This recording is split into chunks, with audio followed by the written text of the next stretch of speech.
La echaron después de 15 años, acusada de algo que no hizo, y como si no fuera suficiente, le dieron un caballo enfermo, como si su vida entera valiera menos que ese animal. No lloró, no suplicó, no dijo una sola palabra, solo caminó. Pero lo que nadie entendió ese día es que no la estaban destruyendo, la estaban empujando a convertirse en algo que nunca iban a poder controlar. Porque años después, cuando volvió a ese mismo lugar, nadie, absolutamente nadie, pudo reconocer en quién se había convertido. Si alguna vez te juzgaron sin conocerte, si alguna vez te quitaron algo que era tuyo sin darte la oportunidad de defenderte, suscríbete ahora a Cuentos del Viejo Campo, activa la campana, porque esta historia no es solo para escucharla, es para sentirla hasta el final. Y dime, ¿desde qué rincón del mundo estás viendo esta historia hoy? Tenía 34 años y llevaba 15 trabajando en esa hacienda. Había llegado a los 23 con una petaca de lona, 2 mudas de ropa y las manos ya encallecidas de haber cargado agua y molido maíz desde que tuvo edad para hacer las 2 cosas. Había llegado sin recomendación y sin familia que avalara su nombre, y don Macario Castañeda, el patrón de entonces, la había mirado de arriba abajo con esos ojos de hombre que ha contratado a mucha gente y sabe cuándo alguien tiene sustancia y cuándo no. Y le había dicho que si sabía trabajar, se quedaba, y que si no sabía, se iba al día siguiente. Graciela supo trabajar. En 15 años aprendió cada rincón de esa propiedad. Aprendió a qué hora había que sacar los nopalitos tiernos antes de que el sol los endureciera y los volviera fibrosos. Aprendió en qué esquina del granero se metía el agua cuando llovía fuerte y cómo tapar la gotera con zacate y lodo antes de que arruinara el maíz almacenado, porque el maíz mojado fermenta y el maíz fermentado pudre lo que tiene a los lados, y eso puede costar una cosecha entera si se deja pasar. Aprendió a reconocer cuando una vaca estaba a punto de parir con solo mirarle los ojos, esa mirada vuelta hacia adentro que tienen las hembras cuando el cuerpo está concentrado en el trabajo más importante que hace.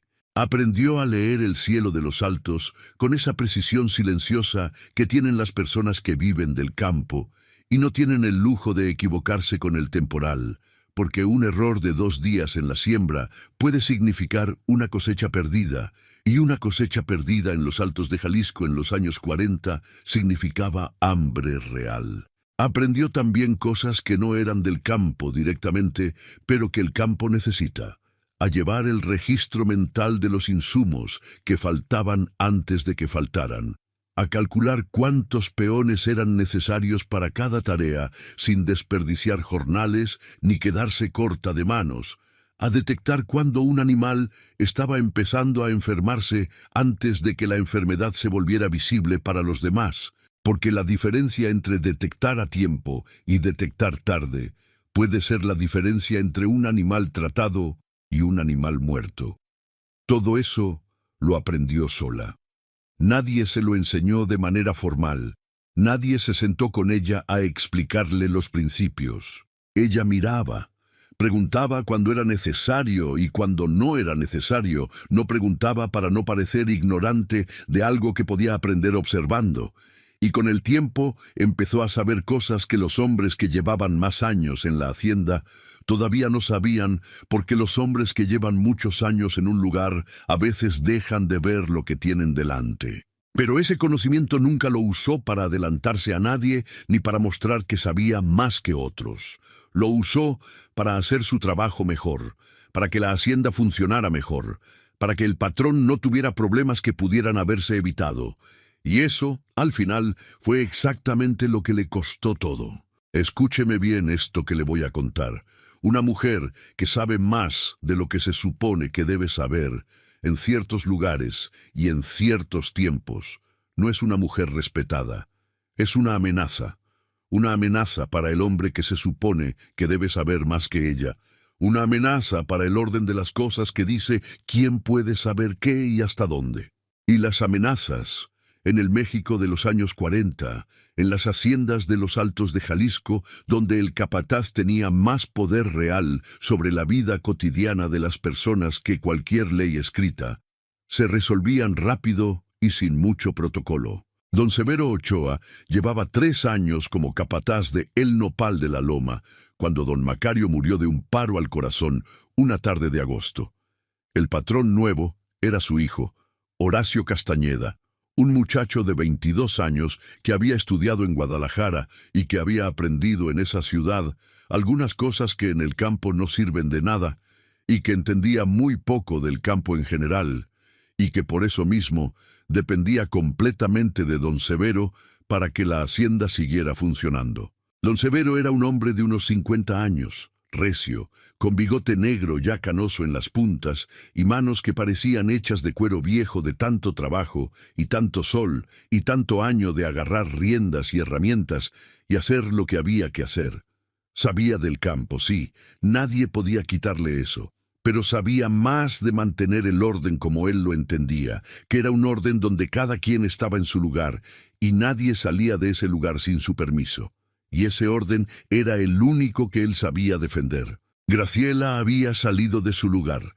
No lo había hecho con arrogancia, ni con intención de ofender, ni con ninguna conciencia de que estaba pisando un territorio que no era el suyo.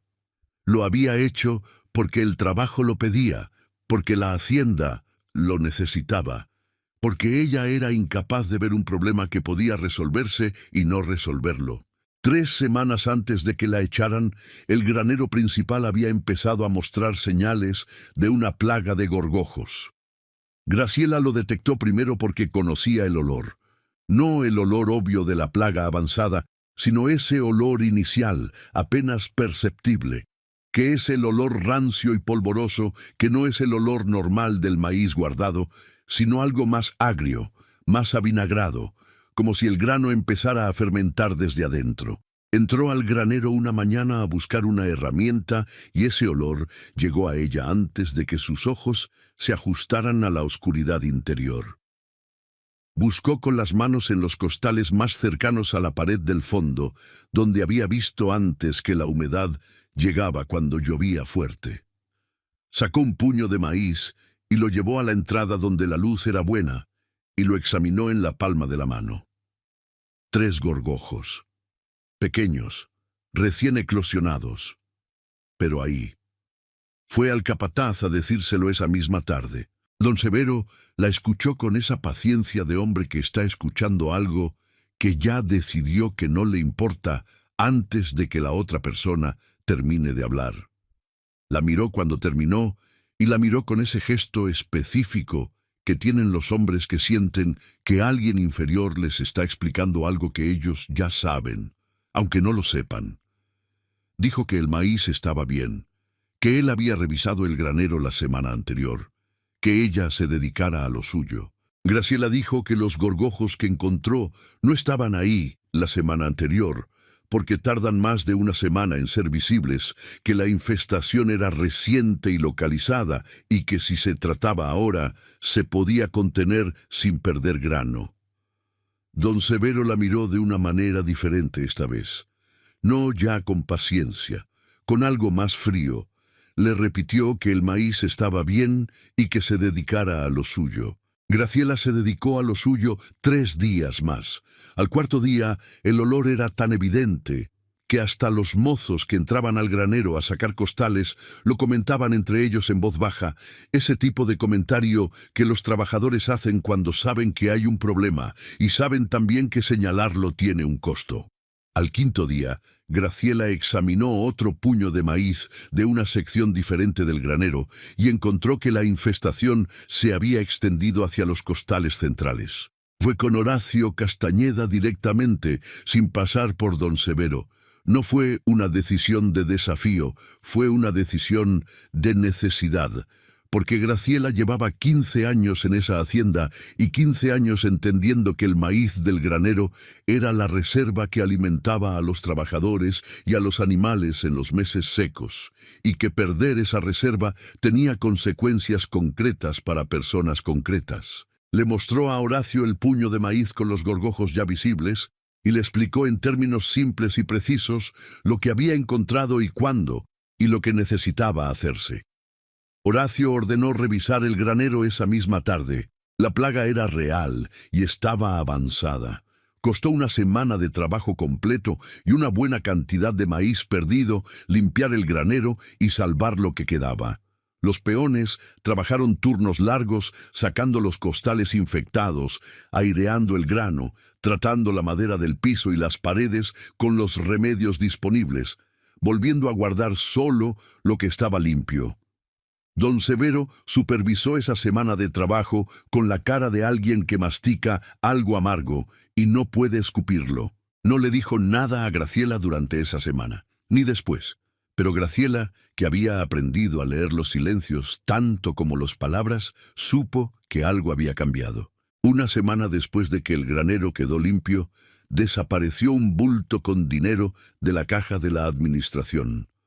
No era mucho dinero en términos absolutos, pero era dinero real. 42 pesos que estaban destinados a pagar a los jornaleros del corte de agave de esa semana, y cuando el dinero de los jornaleros desaparece, hay personas que no comen. Don Severo llamó a Graciela a la oficina del capataz, que era un cuarto pequeño, con una ventana que daba al patio de los establos, y que tenía en las paredes ese olor a tabaco y a cuero viejo, de los lugares donde los hombres toman decisiones que afectan a otros. Estaban presentes él, Horacio Castañeda, sentado en la única silla que había además de la del capataz, y Damián Escobedo, el peón más antiguo de la hacienda, que don Severo había traído como testigo y que estaba parado junto a la puerta con los ojos en el suelo. Don Severo dijo que habían visto a Graciela entrar a la oficina de administración la tarde del miércoles.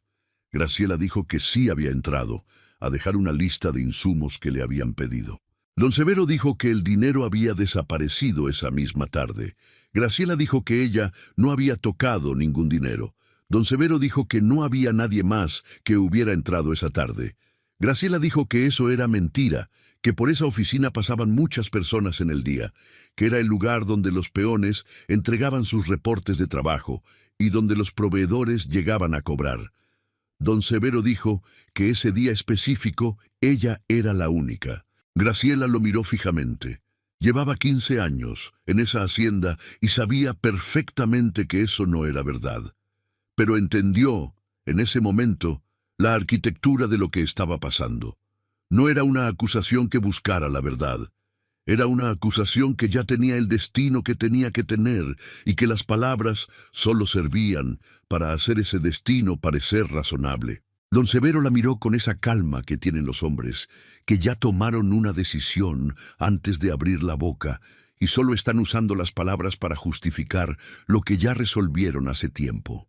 Dijo que tenía que irse, que no podía tener en la hacienda a alguien en quien no se podía confiar, que no iba a haber pago de los 15 años trabajados porque con el robo ya estaban a mano, que si quería poner una queja podía hacerlo donde quisiera, pero que nadie en Jalostotitlán iba a escucharla más que a él.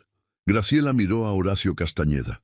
Horacio tenía 22 años y los ojos de alguien que quiere decir algo y no sabe si tiene el derecho de decirlo, y que en el momento de la duda elige el silencio, porque el silencio no cuesta nada inmediato, aunque cueste mucho después.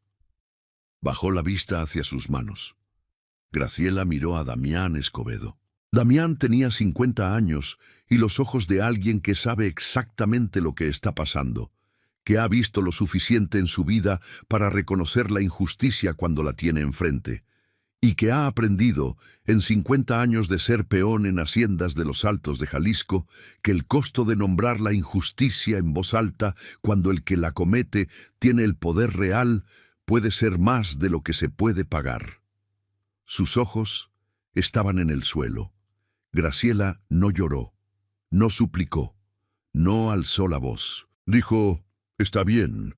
Giró y salió de esa oficina con la misma cadencia con que había entrado, sin apresurarse, sin arrastrarse, con el peso completo de lo que había pasado cargado en los hombros, pero sin que ese peso se viera en la manera de caminar. Le dieron hasta el mediodía para recoger sus cosas. Graciela tomó la petaca de lona, dobló sus 2 mudas de ropa, guardó la navaja que siempre cargaba en el bolsillo del delantal y salió al patio central de la hacienda. 1 hora después, cuando ya tenía la petaca en la mano y estaba en el patio lista para irse por el camino que había entrado 15 años antes, don Severo apareció desde los establos, llevando del cabestro a un caballo que Graciela conocía bien. Era el Cenizo, un caballo gris de unos 12 años, que llevaba 2 meses cojeando de la pata trasera izquierda sin que ningún jinete quisiera montarlo y sin que nadie se hubiera tomado la molestia de averiguar con seriedad qué tenía. Los mozos decían que era el tendón. El herrero que venía de vez en cuando de Jalostotitlán había dicho que era la articulación. La opinión general, la opinión que importaba para efectos prácticos, era que el Cenizo ya no servía para nada y que en algún momento había que llevar a alguien a sacrificarlo antes de que siguiera sufriendo. Don Severo le entregó el cabestro sin decir una palabra, sin mirarla a los ojos, con ese gesto de quien hace algo que considera un favor, aunque ambos saben que no lo es. Era la humillación final. No te vamos a pagar lo que te debemos después de 15 años de trabajo, pero te dejamos llevarte este animal que vale menos que el dinero que dizque robaste, que es un animal que va a morir en el camino o antes, y que nadie en esta hacienda querría. Lárgate con tu caballo moribundo y agradece que te dejamos ir. Graciela tomó el cabestro. No dijo nada. Miró una vez más hacia los corredores de la hacienda. Doña Bernarda Falcón, la cocinera, estaba parada en la entrada de la cocina con los brazos cruzados y la cara de quien observa algo que no le compete, que ya aprendió que los problemas ajenos son problemas ajenos hasta que son problemas propios y que éste todavía no había llegado a serlo. 2 peones jóvenes se asomaban desde la esquina de los establos con esa curiosidad incómoda de quien sabe que está viendo algo que no debería estar pasando, pero que no sabe qué hacer con ese saber. Damián Escobedo había desaparecido del patio. Graciela echó a caminar. No volteó. Si usted alguna vez ha salido de algún lugar cargando nada más que lo que cabe en las manos y la dignidad que nadie le puede quitar, aunque le quiten todo lo demás, si usted sabe lo que se siente poner un pie delante del otro, cuando todo lo que dejó atrás pesa más de lo que puede cargar, pero camina de todas formas, deje su like ahorita, suscríbase a Cuentos del Viejo Campo y active la campanita para que esta historia lo acompañe hasta el final. Y cuénteme, ¿desde qué rincón del mundo nos escucha hoy? El primer mes fue el más duro, no porque Graciela fuera débil, sino porque la debilidad es lo que queda cuando se quita todo lo demás, y lo que te queda es solo el cuerpo, y lo que el cuerpo sabe hacer. Y el cuerpo, por más que sepa, también necesita dormir bajo techo y comer más de una tortilla al día, y tener algún punto en el horizonte hacia el que ir. Caminó 2 días hacia el sur, con el cenizo del cabestro porque el caballo cojeaba demasiado para montarlo. Jalostotitlán quedó atrás el primer día, luego los cerros que conocía de vista desde la hacienda, luego un territorio que era nuevo para sus pies, aunque fuera el mismo cielo de los altos de siempre. Dormía bajo los mezquites cuando el sol se ponía sobre la tierra limpia, con la petaca bajo la cabeza y la navaja en la mano, no por miedo a algo específico, sino porque el miedo a lo específico es lo que queda cuando el miedo general se vuelve costumbre. El cenizo cojeaba, pero caminaba. Graciela le había revisado la pata la primera noche, con las manos y con la poca luz que daban las brasas de la fogata pequeña que había hecho con ramas de mezquite. El mezquite arde bien y da brasa larga. Eso lo sabía desde siempre, y la brasa le dio la luz suficiente para ver lo que tenía entre los dedos cuando palpó la ranilla del caballo. Una astilla, no larga, pero bien enterrada, cubierta ya por tejido inflamado que le daba al área ese calor específico de la infección que empieza. No era fatal, era doloroso y estaba mal atendido. Eso era todo. Graciela limpió la zona con lo que tenía, que era agua del cantimplora y nada más. Calentó la punta de la navaja en las brasas hasta que el metal estuvo bien caliente y la dejó enfriar el tiempo justo. Luego sostuvo la pata del cenizo entre las rodillas, que es la posición que inmoviliza sin lastimar, y trabajó la astilla con paciencia y con firmeza, hablándole al caballo en voz baja todo el tiempo, no palabras con sentido, sino sonidos bajos y constantes, porque los animales no entienden las palabras, pero entienden el tono, y el tono que calma es diferente al tono que asusta, y Graciela sabía cuál era cuál. La astilla salió entera, un fragmento oscuro de madera del grueso de un dedo meñique y largo como la falange, con sangre en la punta. Graciela lavó la herida con agua, luego con orina, que era lo que tenía disponible, y lo que funciona cuando no hay otra cosa porque la orina limpia sin quemar el tejido joven. Envolvió la ranilla con un jirón que cortó de su blusa vieja, la que guardaba en el fondo de la petaca para ocasiones donde la ropa importaba menos que lo que podía hacer con la tela. El cenizo bufó y pataleó durante el procedimiento, y luego se calmó con esa calma rápida que tienen los animales, cuando el dolor que esperaban fue menos que el dolor que tenían antes. Al tercer día, cojeaba menos. Al quinto día, Graciela llegó a un rancho pequeño, cerca de Teocaltiche, donde el camino bajaba hacia un arroyo, y luego volvía a subir, y donde vio a una mujer de unos 60 años cargando leña desde el monte hacia su casa, sin que nadie la ayudara. Era bastante leña para una sola persona. La mujer la cargaba en 2 viajes, con esa eficiencia de quien ha hecho lo mismo mucho tiempo, y ha encontrado el ángulo exacto de la carga, para que el peso descanse en los hombros sin lastimar la espalda. Graciela le ofreció ayudar sin pedir nada a cambio. La mujer la miró con los ojos entrecerrados, como quien evalúa si la oferta esconde algo que todavía no es visible. Luego miró al cenizo.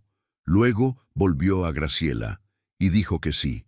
Esa mujer era Ignacia Murillo. Graciela pasó esa noche en el rancho de Ignacia. Le dieron un petate en el corredor y un tazón de atole de piloncillo que era lo suficiente para que el cuerpo recordara que no estaba solo en el mundo. El cenizo durmió en el corral junto a 2 burros viejos que Ignacia usaba para cargar agua desde el arroyo y que no lo recibieron con entusiasmo, pero tampoco con hostilidad, que es la mejor recepción que se puede esperar de un burro viejo. A la mañana siguiente, cuando Graciela ya tenía la petaca lista para seguir, Ignacia le preguntó a dónde iba. Graciela dijo que no sabía todavía. Ignacia dijo, «Siéntese». Y Graciela se sentó. Ignacia Murillo tenía 62 años y había enterrado a un marido, a 2 hijos y a una hermana, y había aprendido en el proceso que enterrar a las personas que uno quiere es lo más difícil que existe, pero que el mundo no para cuando se entierra y que uno tampoco puede pararse porque si se para muere aunque no lo sepa todavía. Había vivido en ese rancho sola por los últimos 12 años, con los burros, 2 gallinas que ponían poco, pero que ponían, una milpa de temporal que daba lo justo y una manera de estar en el mundo que no dependía de que nadie la mirara para existir. Había llegado a ese rancho huyendo de algo. Eso Graciela lo entendió sin que Ignacia lo dijera, porque hay personas que llevan en el cuerpo la historia de haber llegado a algún lugar corriendo, y Ignacia era una de esas personas, aunque ya hacía 12 años que se había detenido, y aunque el rancho fuera ya más suyo que cualquier cosa que hubiera tenido antes. Lo que Ignacia había llegado corriendo, Graciela no lo preguntó en ese primer desayuno. Lo fue sabiendo en fragmentos a lo largo de las 2 semanas que siguieron, como quien recibe una historia en pedazos y los va acomodando hasta que tiene la forma completa. Lo que sí entendió desde el principio fue que Ignacia había pasado por algo parecido a lo que ella había pasado. No idéntico. Las circunstancias eran diferentes, los años eran diferentes, los hombres involucrados eran diferentes, pero la estructura era la misma. Alguien con poder había decidido que Ignacia no podía seguir donde estaba, y Ignacia había tenido que irse y había tenido que reconstruir lo que quedó después. Y lo había reconstruido. Ahí estaba el rancho para probarlo. Pequeño, sencillo, pero suyo y funcional, y lleno de la dignidad silenciosa de las cosas que se hacen bien con lo que se tiene. Graciela se quedó 2 semanas. En esas 2 semanas no estuvo cruzada de brazos esperando que el mundo decidiera qué hacer con ella, porque eso nunca había sido su estilo y 8 años de injusticia no lo iban a cambiar. Hizo lo que sabía hacer.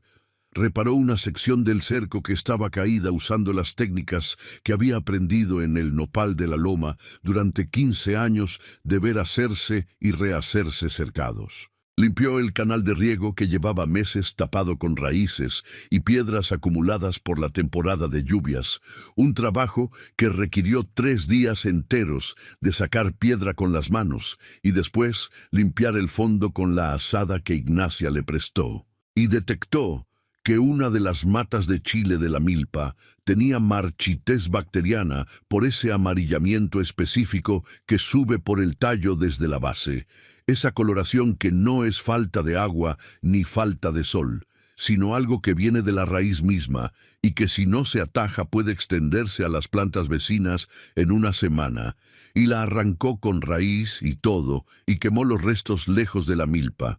Ignacia la observaba hacer estas cosas con esa atención silenciosa de quien está aprendiendo, aunque ya sabe mucho, con los ojos que tienen las personas que han visto mucho trabajo en su vida y saben distinguir el trabajo bien hecho del trabajo que solo parece bien hecho. Una tarde, mientras pelaban elotes sentadas en el corredor con la luz del atardecer pegando de lado y haciendo largas las sombras sobre el patio de tierra, Ignacia dijo sin preámbulo: «Usted sabe de plantas». Graciela dijo que sabía lo básico. Ignacia dijo: «No es lo básico lo que hizo con el chile. Eso lo sabe alguien que ha observado mucho y que entiende lo que ve. Eso se tarda años en tener y no viene de que alguien te lo explique». Graciela no contestó de inmediato. Pelaba el elote con esa concentración que tiene el trabajo de las manos cuando los ojos pueden estar en otro lado.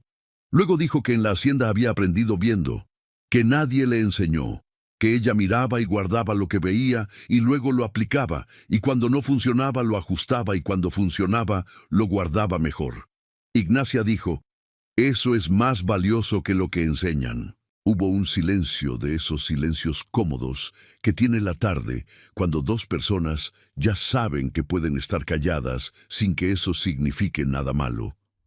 Luego, Ignacia dijo algo que Graciela no olvidó en los años que siguieron, algo que le resonó durante meses y que cada vez que lo revisaba le encontraba una capa más. El problema de saber más de lo que se supone que debes saber no es que sepas. El problema es que todavía no sabes para qué sirve ese saber fuera del lugar donde te lo quitaron. Pero eso se aprende en el camino. Se aprende cuando el saber ya no está atado a la tierra de otro, sino a la tuya. Graciela pensó en eso mucho tiempo después de que salió del rancho de Ignacia. El segundo mes, Graciela llegó a San Juan de los Lagos, siguiendo el camino natural de los Altos, que pasa por ese pueblo más por inercia de los siglos que por decisión de nadie, porque San Juan de los Lagos es uno de esos lugares donde los caminos convergen, porque siempre lo han hecho. El cenizo ya no cojeaba. Caminaba firme, con ese paso que tienen los caballos cuando el cuerpo está bien y lo sabe. Y comía bien. Y tenía en los ojos ese brillo que tienen los animales cuando han pasado por algo difícil y lo superaron con el cuerpo intacto. Graciela lo había atendido cada noche, revisando la ranilla que cicatrizaba limpia, sin infección, con el tejido nuevo que crece sobre una herida bien tratada, ese tejido rosado y firme que es la señal de que el cuerpo está haciendo bien su trabajo. En San Juan de los Lagos encontró trabajo limpiando las habitaciones de una posada que atendía a los peregrinos que llegaban para las fiestas de la Virgen y también a los comerciantes que usaban el pueblo como punto de paso en los caminos del Bajío. Era trabajo temporal y pagaba poco, pero le daba techo, comida y un lugar donde el cenizo podía estar en un corral con agua y zacate mientras ella recuperaba el equilibrio que se necesita para pensar con claridad. En esa posada conoció a don Evaristo.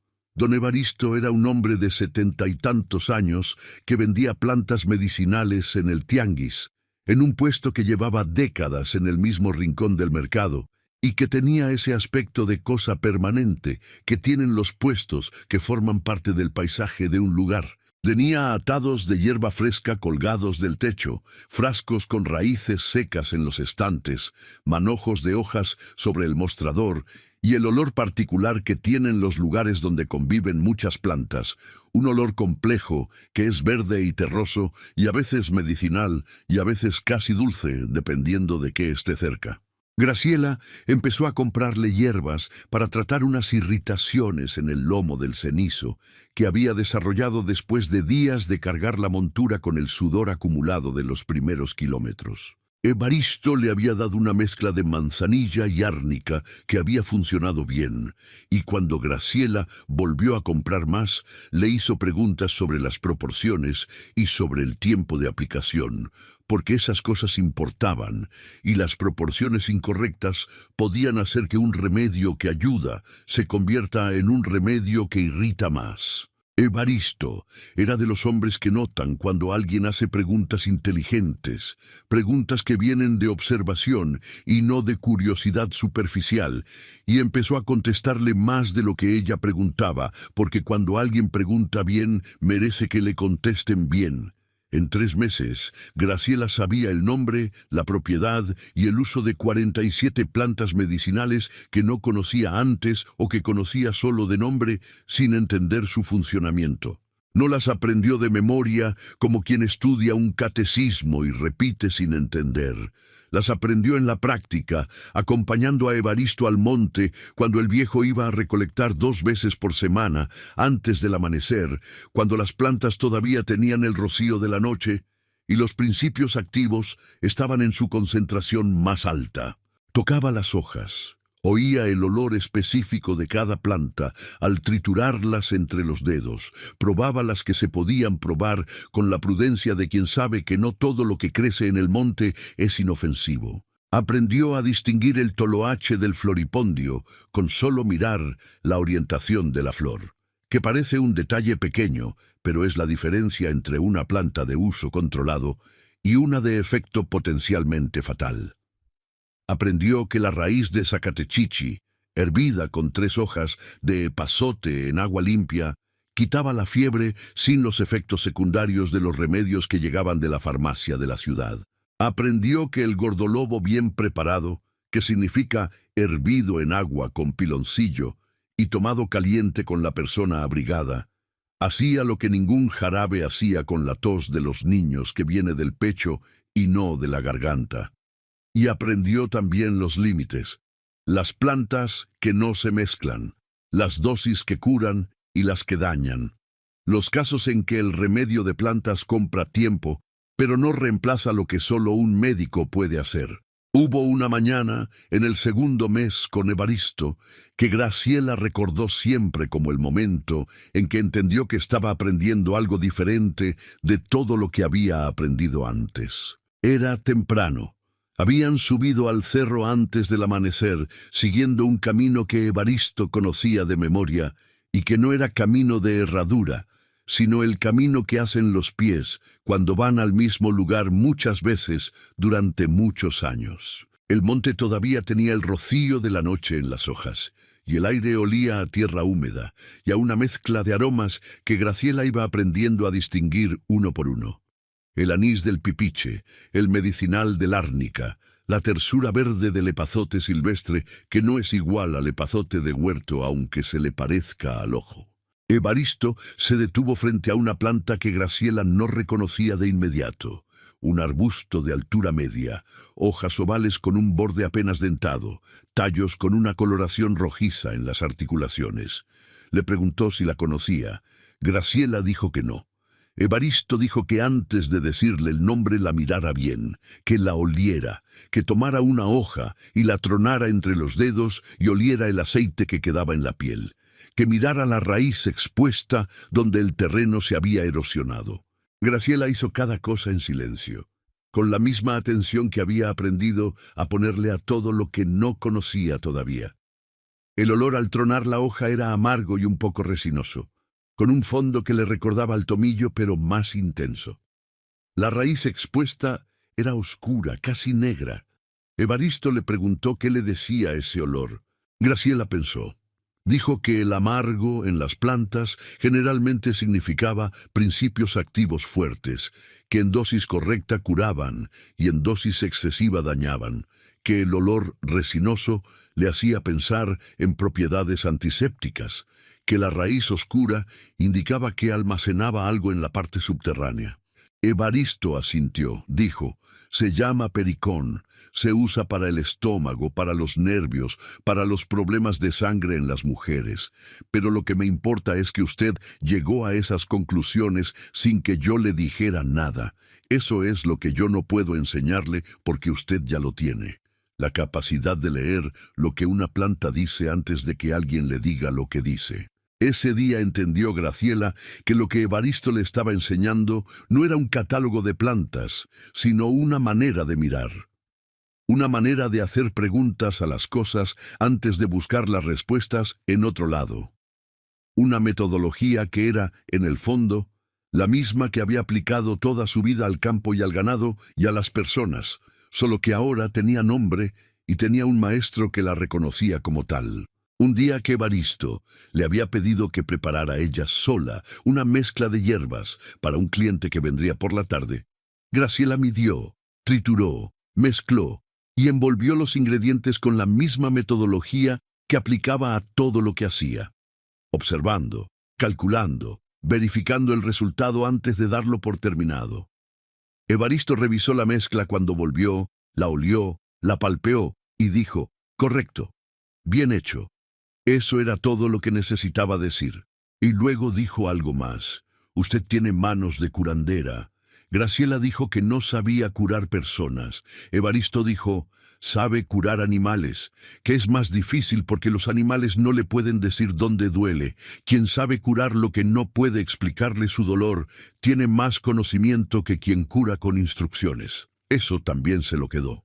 La última semana con Evaristo, cuando Graciela ya tenía la idea de que el trabajo en la posada se estaba terminando y que era momento de moverse, el viejo le hizo un regalo que no esperaba.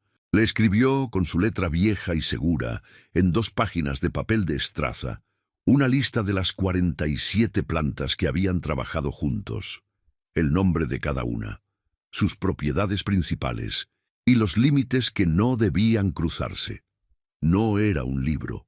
Era una memoria de respaldo para los momentos en que la cabeza estuviera ocupada con demasiadas cosas y necesitara verificar algo que creía saber.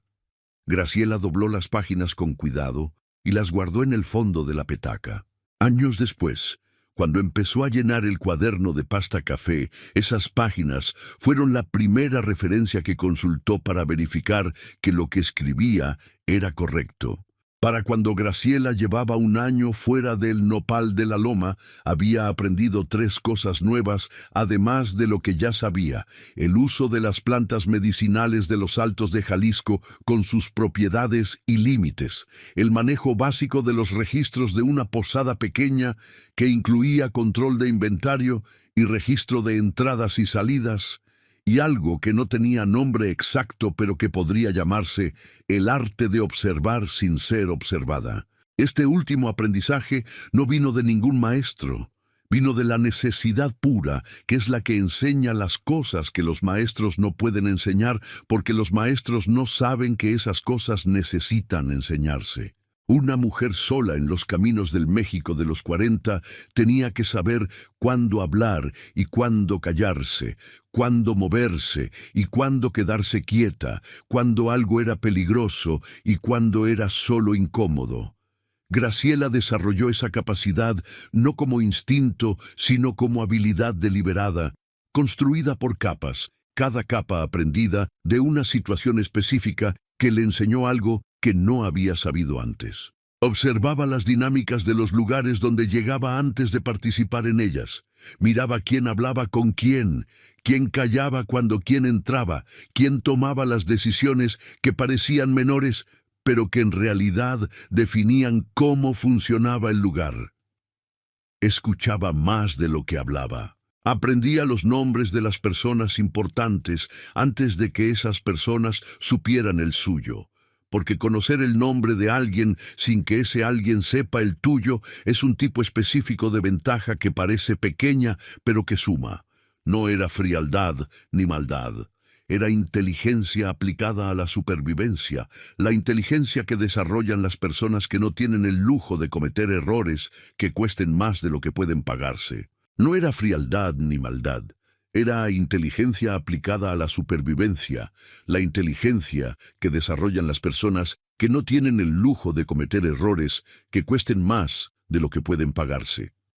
Hubo una situación específica, en el primer año, en Tepatitlán, que le enseñó el valor de ese aprendizaje de la manera más concreta. Había llegado a trabajar en la clínica del doctor Fuentes 2 semanas cuando notó algo. El médico tenía un proveedor de medicamentos que llegaba cada 15 días con una maleta de cuero llena de frascos y que siempre llegaba el mismo día, a la misma hora, y que siempre se llevaba más dinero del que la cantidad de medicamentos justificaba si uno hacía el cálculo correcto. Graciela llevó el registro de 2 meses antes de decir nada. Contó los frascos que llegaban, anotó los precios que el proveedor cobraba y los comparó con los precios que Evaristo le había mencionado alguna vez para ciertos insumos básicos que usaban tanto la medicina herbal como la medicina de farmacia. Los números no cuadraban.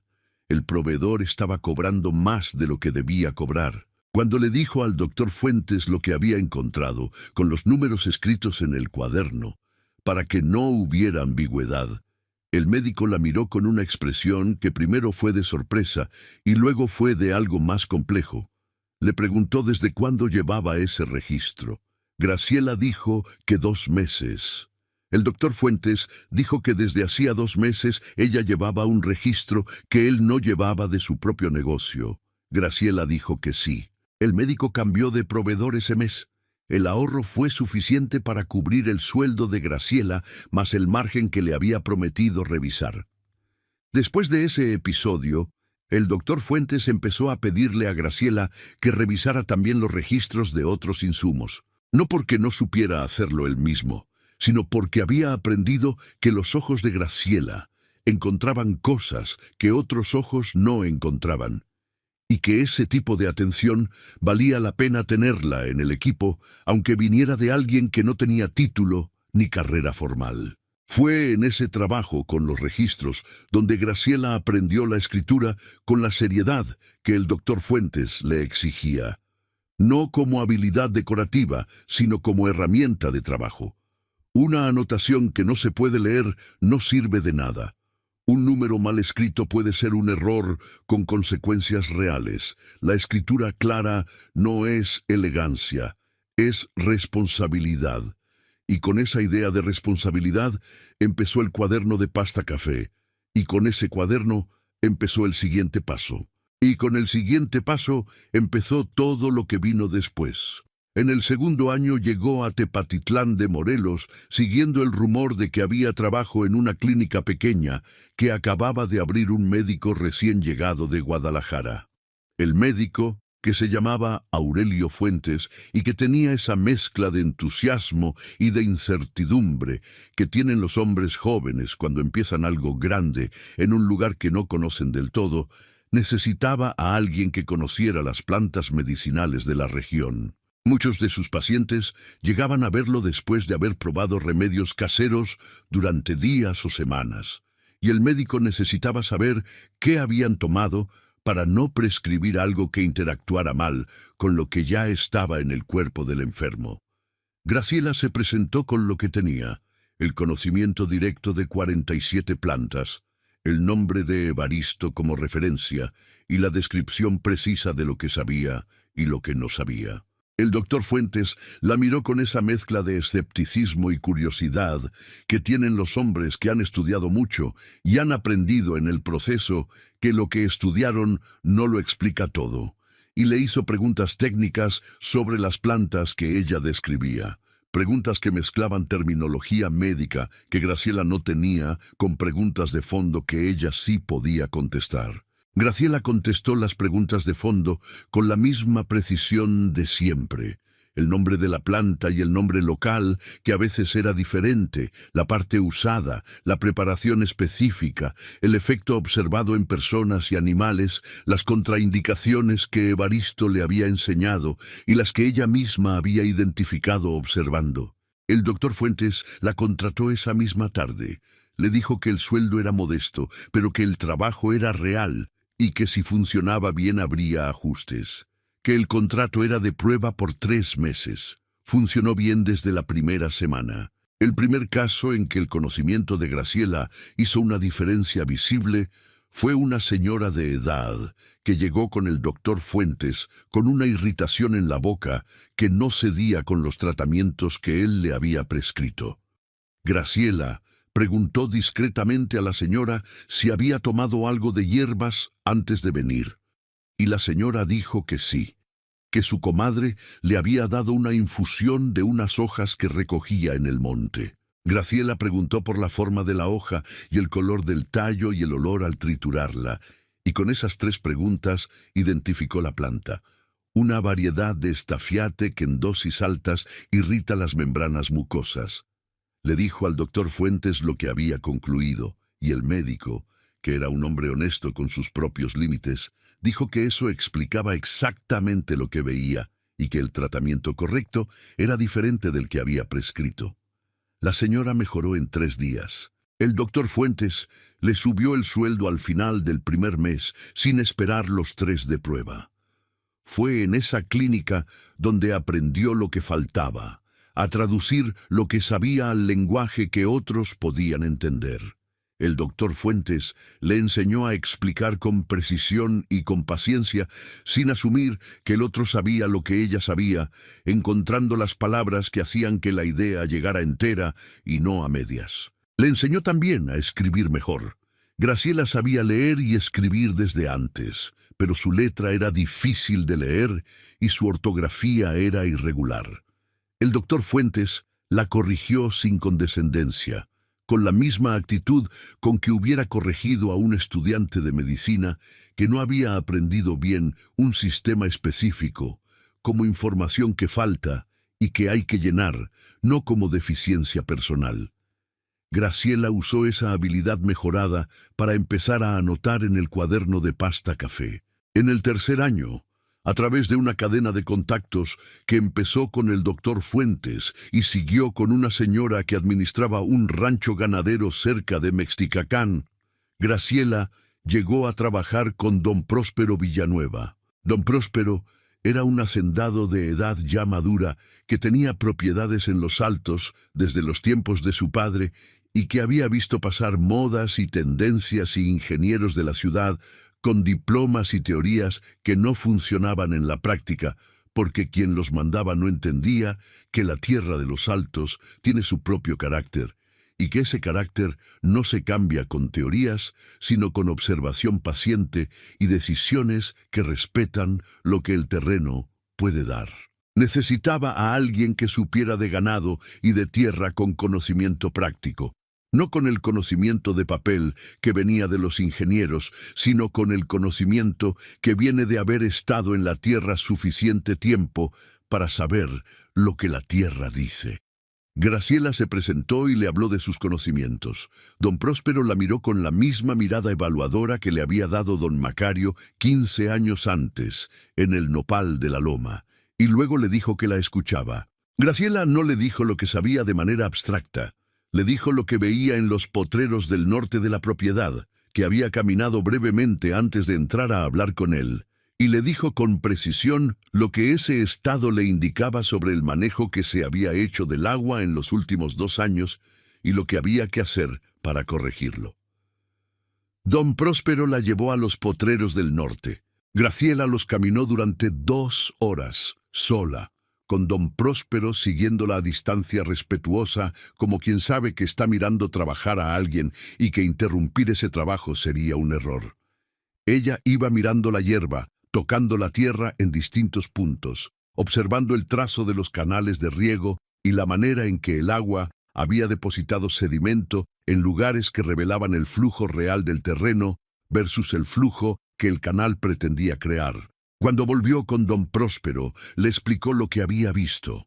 El canal principal del norte tenía una curva que estaba depositando sedimento en el punto equivocado, lo que hacía que el agua se desviara hacia el lado del potrero, que ya tenía suficiente humedad, y se alejara del lado que la necesitaba.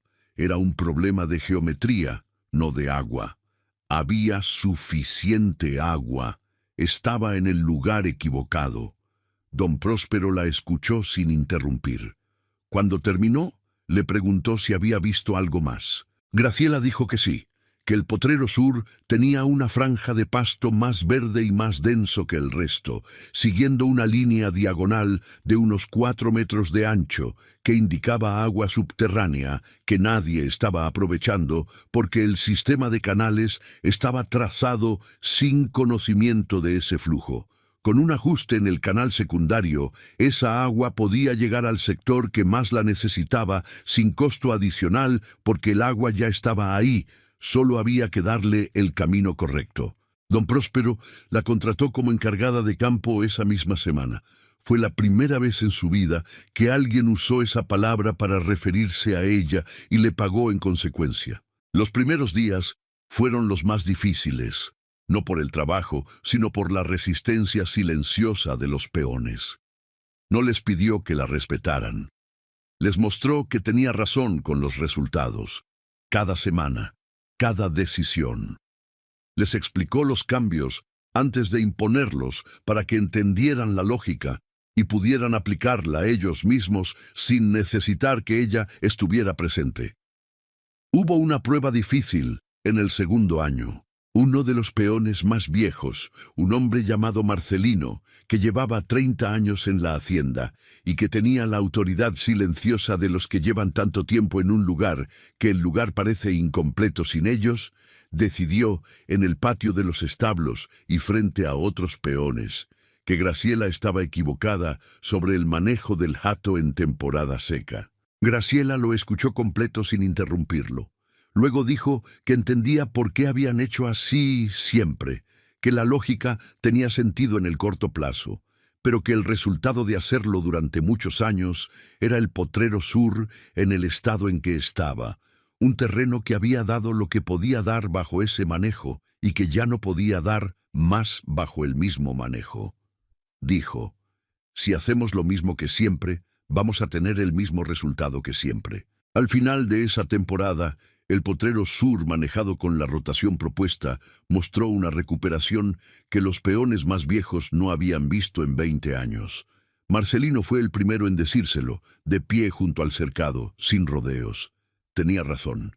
Graciela dijo, usted también tenía razón en lo suyo.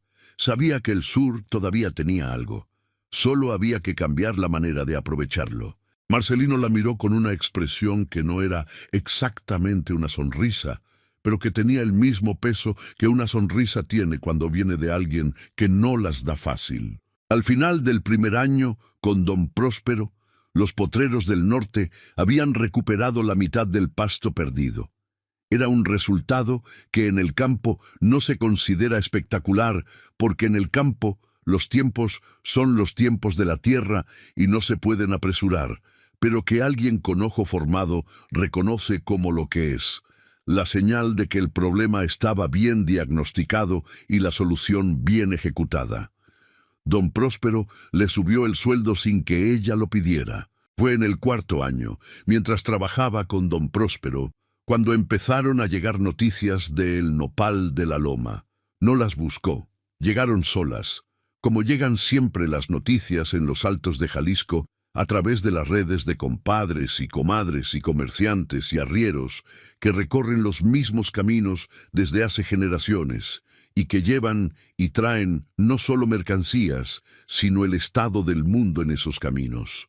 Lo que llegaba no era bueno. Horacio Castañeda había dejado la administración de la hacienda completamente en manos de don Severo Ochoa, que era lo mismo que decir que la hacienda estaba funcionando con un solo ojo, y ese ojo miraba hacia adentro. Don Severo administraba como siempre había administrado, con autoridad, sin rendición de cuentas, ante nadie que pudiera cuestionarlo realmente, con un criterio que priorizaba el control sobre la eficiencia y la lealtad sobre la competencia. El resultado era predecible para quien lo miraba desde afuera. El granero había sufrido 2 plagas más en 4 años, porque el sistema de revisión periódica que Graciela había propuesto antes de que la echaran no se había implementado y nadie más había propuesto nada equivalente. El ganado había disminuido porque las decisiones de compra y venta se tomaban sin un criterio claro. Un potrero completo había quedado inutilizable por sobreexplotación, que es lo que pasa cuando se mete más ganado del que la tierra puede sostener sin tiempo de recuperación. Y los jornaleros empezaban a irse. Cuando los jornaleros se van de una hacienda en los Altos de Jalisco, es porque ya no hay trabajo suficiente para justificar quedarse, o porque el trabajo que hay no paga lo que debería pagar, o porque el ambiente de la hacienda se ha vuelto uno donde trabajar bien no tiene ninguna ventaja visible sobre trabajar apenas. Cualquiera de las 3 razones es mala. Las 3 juntas son la señal de que algo se está cayendo, aunque todavía no haya sonado el golpe. Graciela escuchó estas noticias sin buscarlas y sin comentarlas con nadie. Las guardó en algún lugar interior donde guardaba las cosas que todavía no sabía para qué iban a servir exactamente, pero que tenían el peso específico de las cosas que van a servir para algo. El cenizo, que para entonces tenía ya 16 años, pastaba en los potreros de don Próspero con esa serenidad específica que tienen los animales, que han superado algo difícil y que el cuerpo sano lo celebra en cada movimiento. Graciela lo miraba algunas tardes desde la cerca del potrero, con el cuaderno en la mano y el lápiz entre los dientes, y pensaba en lo que Ignacia le había dicho, que el saber todavía no tenía para qué fuera del lugar donde se lo habían quitado. Ya lo estaba encontrando. En el 5º año murió don Próspero Villanueva. Murió de una neumonía que los pulmones de un hombre de 70 años no pudieron pelear, aunque pelearon 4 semanas, y sus herederos, 2 sobrinos que vivían en Guadalajara y que eran hombres de negocios urbanos, con muy poca relación con el campo y con la hacienda.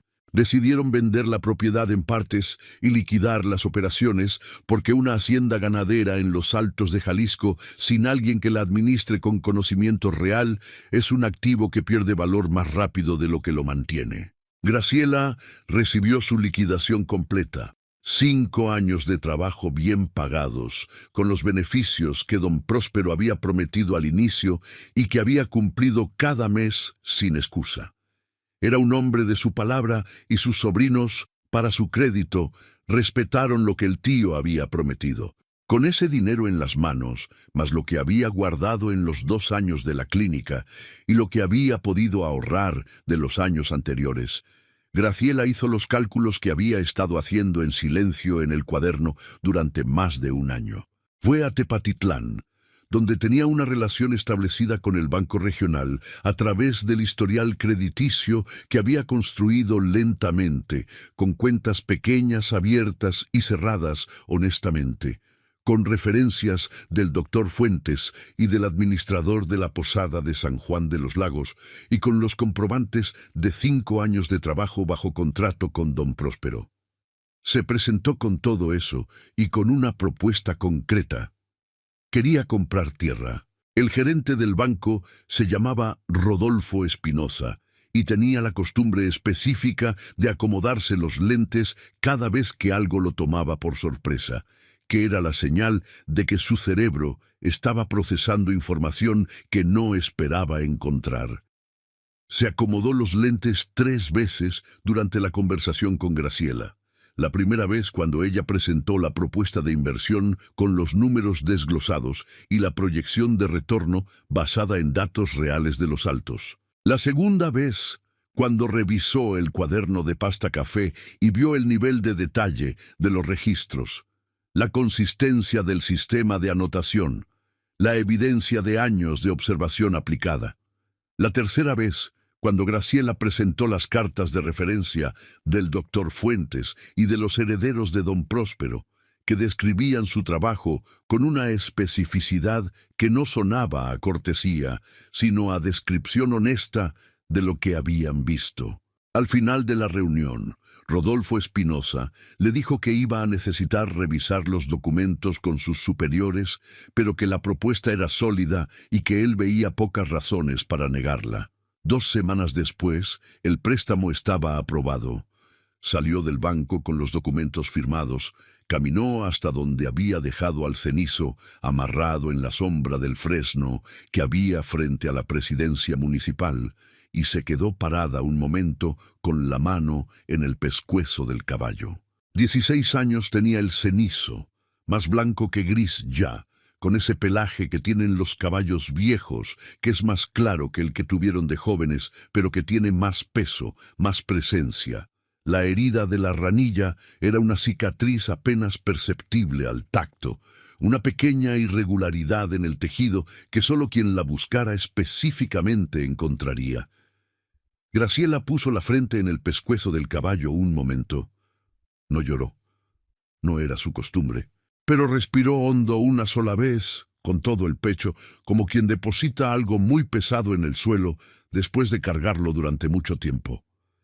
El rancho que compró se llamaba El Encinal, porque tenía en una de sus laderas una concentración de encinos que tiraban sombra buena sobre casi 1/3 del terreno y que Graciela decidió desde el primer día que no iba a tocar, porque sabía lo que esa sombra hacía por la humedad del suelo en los meses secos de los Altos, que son los meses que matan los ranchos mal manejados.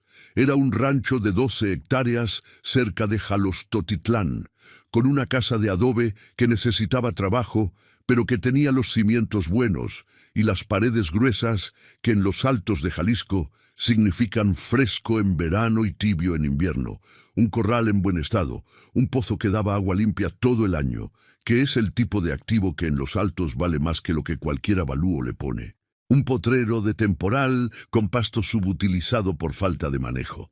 Llegó un lunes de marzo, con el cenizo, la petaca de lona, el cuaderno de pasta café y 4 costales con semillas de maíz azul que había seleccionado ella misma en el último temporal de don Próspero, eligiendo las mazorcas más uniformes y bien formadas, porque la calidad de la semilla es la mitad de la cosecha.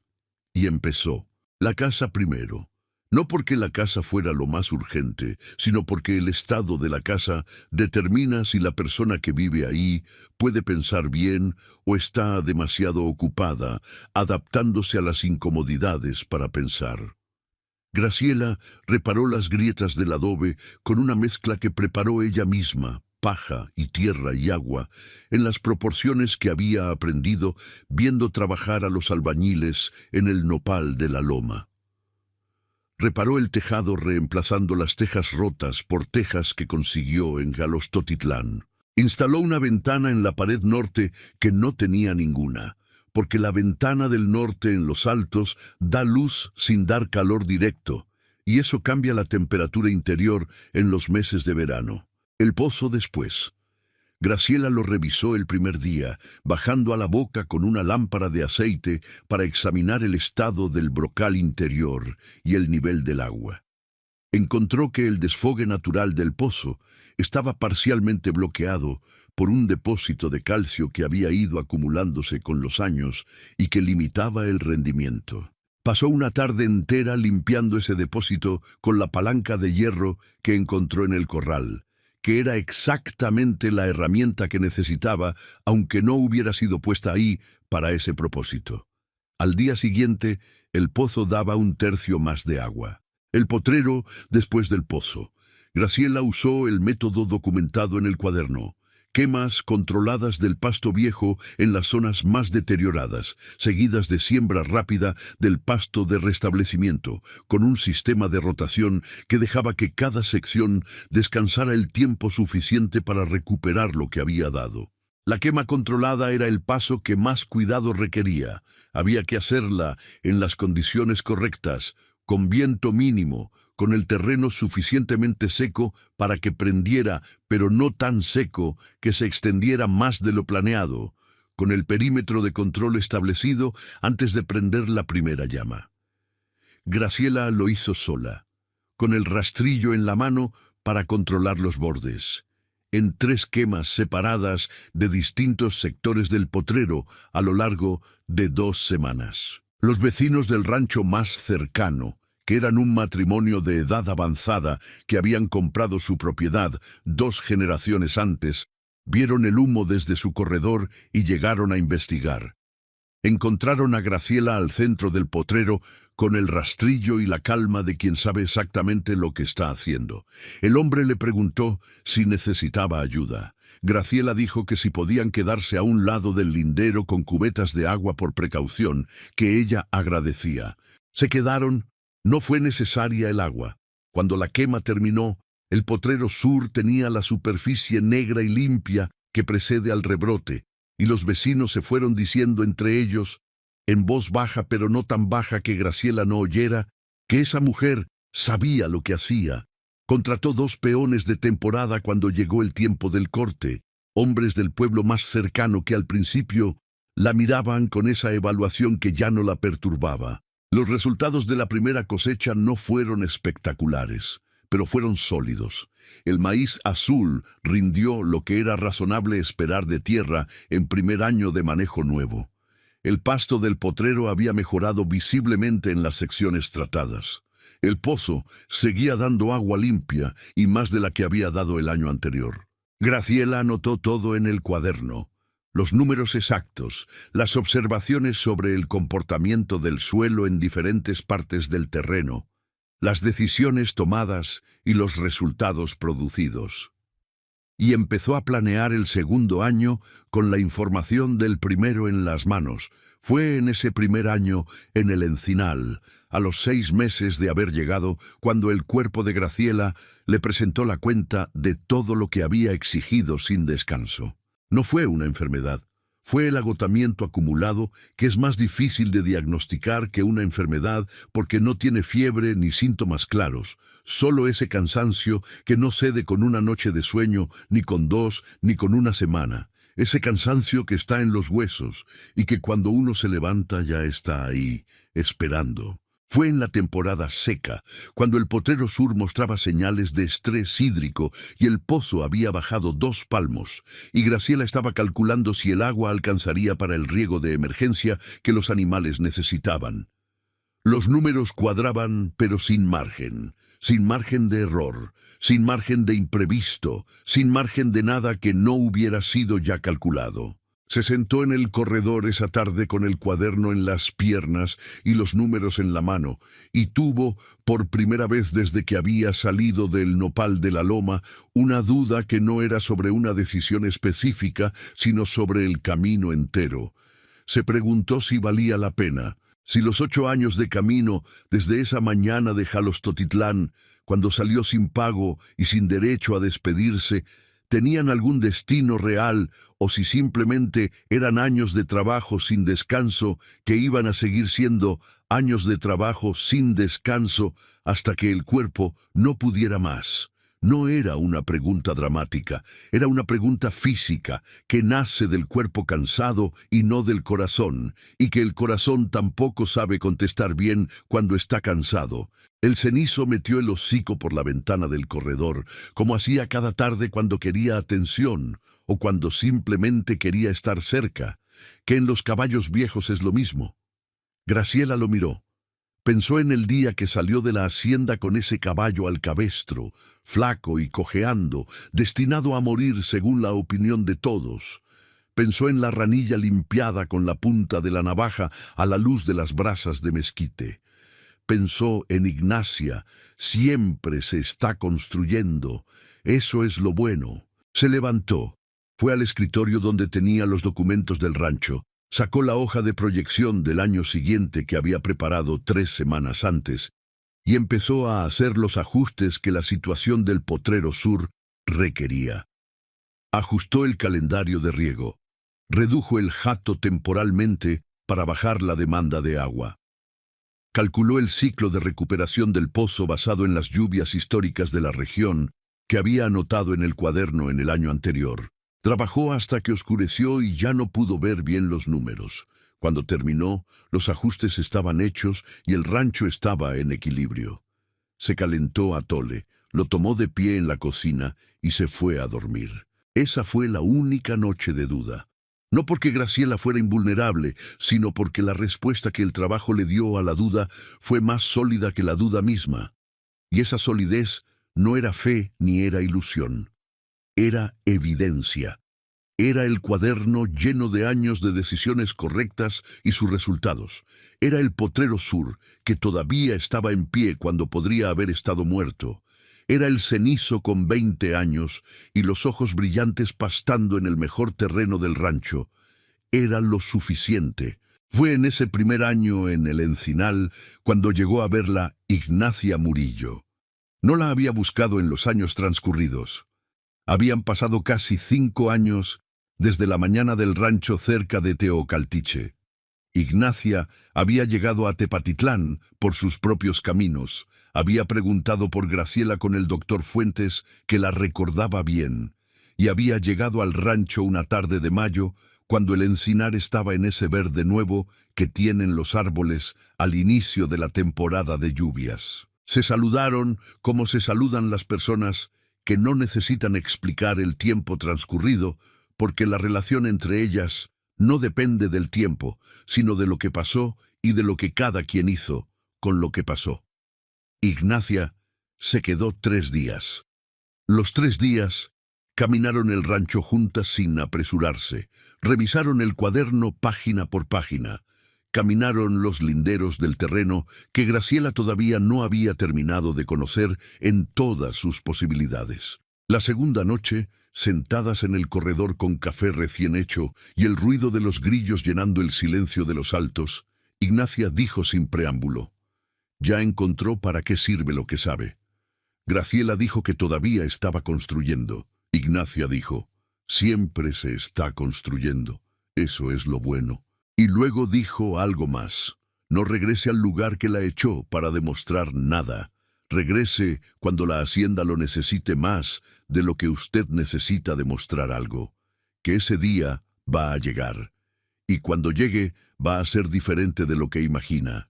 Porque los lugares que echen a la gente correcta siempre terminan necesitando de vuelta lo que echaron». Ignacia se fue el tercer día por la mañana temprana, con su caballo y esa manera de moverse que tienen las personas que llevan mucho tiempo viviendo solas en el campo y que no desperdician movimiento. Graciela la vio alejarse por el camino de terracería y pensó que había personas que llegan en el momento exacto en que se necesitan y que cuando se van dejan algo que dura más que la visita. Pasaron 2 años más en el Encinal. En ese tiempo el rancho creció con la lentitud honesta de las cosas que crecen para durar. No con la velocidad de los proyectos que se inflan rápido y se desinflan igual, sino con esa consistencia de lo que se construye bien desde los cimientos, porque quien lo construye sabe que los atajos en el campo se pagan con intereses en la siguiente temporada. Las 4 vacas de ordeña llegaron en el segundo año. Graciela las compró en condición mediocre, que era lo que podía pagar, a un hacendado que estaba reduciendo su hato por problemas económicos. Eran animales descuidados, con el pelo opaco y la condición corporal por debajo de lo que debía ser, pero Graciela las revisó una por una antes de pagar y lo que buscaba no era el estado actual, sino el potencial. La estructura ósea, la amplitud del lomo, el estado de los dientes, los ojos. Compró las 4 que tenían el mejor potencial y las dejó ir a los otros. En 6 meses de manejo correcto, con la alimentación adecuada y el calendario de atención que Graciela estableció desde el primer día, las 4 vacas habían mejorado visiblemente. En un año estaban en la condición que deberían haber tenido siempre. Al final del segundo año, la primera generación de crías mostraba la robustez que Graciela había buscado al seleccionar las madres. La milpa se amplió en 2 hectáreas con el sistema de asociación de cultivos que había visto funcionar en Los Altos desde que era niña, y que los ingenieros de la ciudad habían intentado reemplazar con monocultivos de semilla mejorada. El maíz con el frijol, con la calabaza, la milpa completa, el sistema que los salteños viejos habían refinado durante generaciones, porque funcionaba. El maíz daba la estructura, el frijol devolvía nitrógeno al suelo, la calabaza cubría el suelo con sus hojas anchas y reducía la evaporación en los meses secos. En la práctica, en la tierra específica del Encinal, con sus temporadas específicas, ese sistema rendía más con menos insumos que cualquier monocultivo que los técnicos de Guadalajara hubieran mandado a promover. Graciela lo documentó con la misma minuciosidad que documentaba todo: los rendimientos por hectárea, el estado del suelo al inicio y al final de cada temporada, el costo de insumos comparado con la producción. No porque necesitara convencer a nadie, sino porque los datos eran la memoria del trabajo, y la memoria del trabajo era lo que permitía aprender en lugar de repetir. Y Celso llegó al final del primer año, el hijo de uno de los peones temporales, con 18 años, y esa petición directa que Graciela recordaría siempre. No le prometió nada que no pudiera cumplir. No dijo que era el mejor trabajador que había conocido o que haría cualquier cosa que le pidieran. Dijo que quería aprender, que aprendía rápido cuando se lo explicaban bien, y que si le daban la oportunidad no iba a desperdiciarla. Graciela lo pensó un día y lo contrató. Lo contrató diferente a como habían sido contratados ella y todos los que habían trabajado antes en los lugares donde ella había trabajado. No le dijo qué hacer, sin explicar por qué. No asumió que él tenía que saber lo que nadie le había enseñado. Le explicó cada decisión que tomaba sobre el rancho. ¿Por qué se quemaba el potrero en febrero y no en marzo? ¿Por qué las vacas rotaban de sector cada 20 días exactos? ¿Por qué el maíz azul y no el blanco para esa tierra específica? Le mostró el cuaderno desde el primer mes, le enseñó el sistema de anotación, le dijo que podía hacer preguntas sobre cualquier cosa que no entendiera y que la única pregunta que no existía era la que uno no se atrevía a hacer. Celso aprendió rápido, más rápido de lo que Graciela había esperado, no porque fuera excepcional, sino porque estaba aprendiendo en la práctica con alguien que explicaba la lógica detrás de cada acción. Y eso es una condición de aprendizaje que la mayoría de los peones del campo nunca habían tenido. A los 6 meses, Celso podía tomar las decisiones rutinarias del rancho sin consultar. A los 12 meses empezó a hacer observaciones que no estaban en el cuaderno de Graciela, observaciones que venían de su propia atención específica al terreno y a los animales. Y empezó a anotar en su propio cuaderno, con su propia letra apretada y sus propios dibujos al margen, que eran distintos a los de Graciela, pero igualmente precisos para quien los hacía. Eso fue para Graciela una satisfacción de un tipo diferente a todo lo que había sentido antes en años de trabajo bien hecho. No era la satisfacción del resultado propio, era algo más duradero. La satisfacción de ver que lo que sabía ya no dependía solo de ella para seguir existiendo, que si ella no estuviera, el Encinal seguiría funcionando, que el conocimiento había encontrado otros ojos y otras manos donde vivir.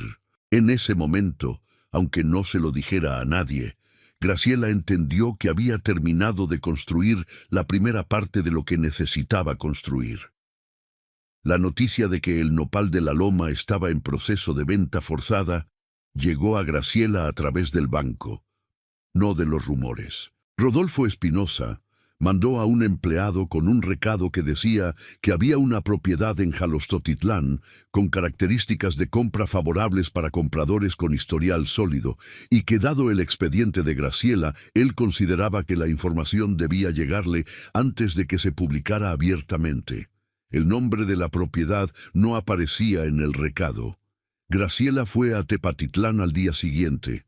El nombre de la propiedad era Hacienda El Nopal de la Loma. Rodolfo Espinosa no sabía. No había razón para que supiera. La miró cuando ella procesó la información y vio algo en su cara que no supo interpretar exactamente. Algo entre el reconocimiento y el cálculo. Y esperó a que ella dijera lo que iba a decir. Graciela preguntó por el estado actual de la propiedad con voz tranquila. Rodolfo Espinosa describió lo que el avalúo reciente había documentado. Infraestructura original en buen estado estructural. La construcción del siglo anterior era sólida, eso no se perdía. Pero producción colapsada, deudas acumuladas con proveedores locales de semilla y forraje, hato reducido a menos de la mitad de la capacidad óptima, y 2 potreros completamente fuera de uso productivo. Graciela lo escuchó con el cuaderno abierto y el lápiz en la mano, tomando notas en la misma forma económica de siempre. No frases completas, solo los datos que importaban. El tamaño de la propiedad, el estado del granero, el número de pozos activos, el historial de plagas documentado. Rodolfo Espinosa la observó tomar notas y tuvo la misma expresión que había tenido en la primera reunión de 8 años antes, cuando revisó el cuaderno de pasta café por primera vez. La expresión de alguien que está reajustando su evaluación de la persona que tiene enfrente. Cuando Graciela levantó la vista del cuaderno, preguntó por los términos específicos de la venta forzada, el precio base, las condiciones del financiamiento disponible a través del banco acreedor, el plazo de la oferta antes de que saliera al mercado abierto. Rodolfo Espinosa le dio los números. Graciela calculó en silencio durante medio minuto exacto. No era un cálculo rápido.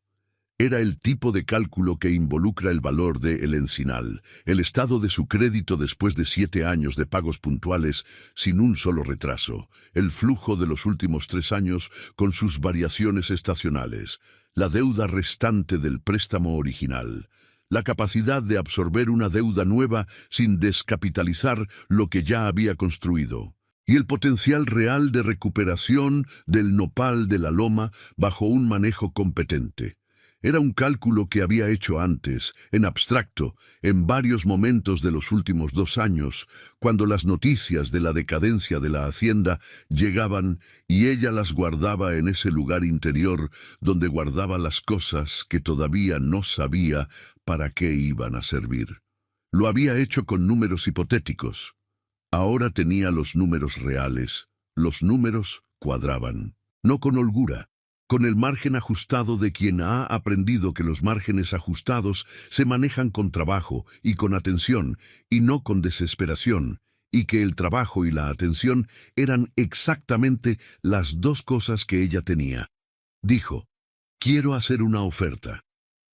Rodolfo Espinosa se acomodó los lentes por primera vez en esa reunión. Dijo que necesitaba preparar la documentación formal, que requería al menos 3 días, que si Graciela podía volver el jueves de esa semana, tendrían la propuesta lista para presentar al banco acreedor. Graciela dijo que el jueves estaba bien.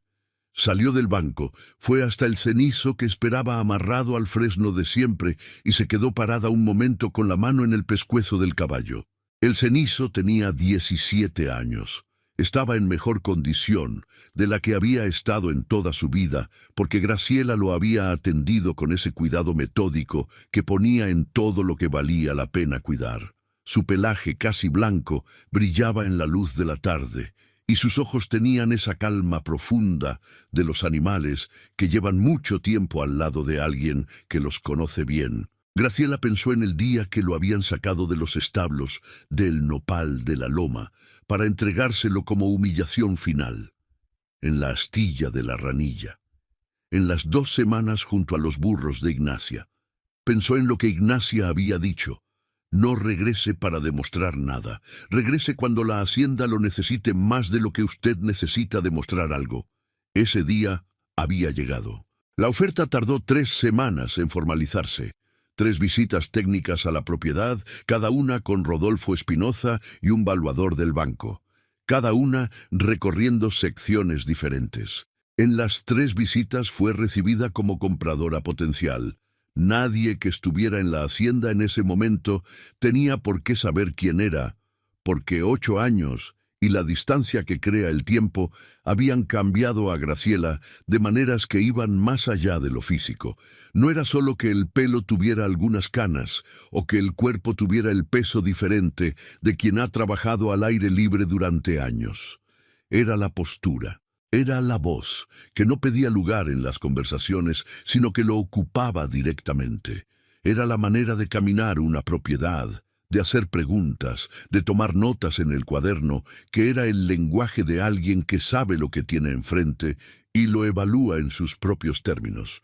La primera visita fue la más difícil, no por la emoción, aunque la emoción estaba, sino porque la hacienda que Graciela vio era una sombra de la que había dejado, y esa sombra le dolió de una manera que no era rabia, sino algo más parecido a la tristeza, que produce ver algo que pudo haberse cuidado y no se cuidó. Los corredores necesitaban limpieza. El granero principal tenía señales evidentes de plaga reciente sin limpiar del todo. El potrero que había conocido productivo estaba lleno de maleza. El corral de los caballos tenía menos animales, y los que estaban no estaban en la condición que debían estar. Recorrió la propiedad con los ojos de quien va a comprarla, haciendo preguntas técnicas sobre el estado de las instalaciones y el historial de las plagas documentadas. No había en sus preguntas nada que revelara que conocía esa tierra de antes, que había caminado esos mismos pasos en otras circunstancias. Horacio Castañeda apareció en la tercera visita. Tenía 30 años y esa expresión de quien heredó algo, y lo dejó caer, y sabe exactamente cuándo fue el momento en que pudo haberlo sujetado y no lo hizo. Le tendió la mano y Graciela le dijo su nombre con calma.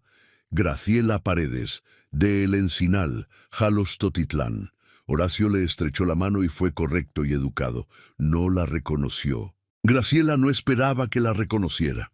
La mujer que tenía enfrente no era la mujer que había salido de esa hacienda 8 años antes. Era la mujer en que esa mujer se había convertido. Y esas son 2 personas diferentes, aunque lleven el mismo nombre. La oferta fue aceptada. La noche de la confirmación, Graciela estaba en El Encinal, revisando el cuaderno para la temporada siguiente. Celso había preparado pozole porque era viernes, y el pozole era la costumbre de los viernes en El Encinal desde el 2.º año. Graciela leyó el mensaje, lo dobló, lo guardó en el cajón del escritorio, y fue a cenar. Celso preguntó si había buenas noticias. Graciela dijo que sí. Celso esperó más. Graciela sirvió el pozole y habló de los ajustes al calendario de riego. El día que Graciela Paredes entró a Hacienda El Nopal de la Loma como dueña fue un martes de octubre. Llegó a caballo, en el cenizo. El caballo tenía 19 años y caminaba con esa seguridad que tienen los animales viejos que conocen su propio peso en el mundo. Su pelaje gris había aclarado hasta volverse casi blanco en el hocico y en las patas, con esa coloración que tienen los caballos grises cuando envejecen bien. No el blanco apagado del animal enfermo, sino el blanco luminoso del animal que tiene años encima, y los llevó bien. Era un caballo que llamaba la atención no por su tamaño, sino por su presencia, y esa presencia venía del tiempo y de lo que el tiempo hace con los cuerpos que se cuidan. El camino de terracería hacia la hacienda era el mismo que Graciela había caminado 8 años atrás en dirección contraria, con la petaca en la mano y el cenizo cojeando al cabestro. Ahora lo recorrió al paso, sin prisa, mirando cada encino del borde del camino, cada sabino conocido, cada curva familiar, como una vieja conversación retomada después de mucho tiempo. Llegó con Celso y con el notario. El patio central tenía varios trabajadores en su rutina de mañana, que siguió siendo la rutina de siempre, porque las haciendas que todavía funcionan tienen esa inercia del trabajo que no para aunque cambien los dueños. Graciela entró al paso. Miró los corredores, que necesitaban trabajo pero seguían siendo los mismos corredores de piedra que habían estado ahí antes que ella y que seguirían estando después. Miró el granero con su puerta de madera gruesa. Miró el encino viejo que había en la esquina noreste del patio, el mismo encino de siempre, que en 20 años más tendría el mismo aspecto que hoy porque los encinos viejos cambian muy despacio, y eso es parte de lo que los hace confiables. Y vio a Damián Escobedo. 58 años tenía ahora, parado junto a los establos con las riendas de un burro de carga en las manos, haciendo lo que siempre había hecho, parte del paisaje de esa hacienda desde más años de los que la mayoría de los trabajadores actuales llevaban vivos. Cuando Graciela entró al patio, él la miró, y en ese segundo exacto en que los ojos de Damián encontraron los suyos, Damián la reconoció. No con la duda de quien cree recordar algo, con la certeza de quien reconoce lo que nunca olvidó. Su cara lo dijo todo, 8 años de silencio y de peso, todo ahí, en ese segundo. Graciela detuvo el cenizo frente a los corredores donde Horacio Castañeda esperaba de pie, con el portafolio de documentos en la mano. El notario bajó de su caballo y sacó los papeles. Fue ahí, mientras Horacio firmaba con la letra apretada de quien firma algo que le cuesta y lo sabe, cuando se oyeron los pasos de doña Bernarda Falcón saliendo de la cocina. La cocinera se secaba las manos en el delantal, como siempre hacía cuando salía al patio, con esa costumbre de tantos años que era ya un gesto automático.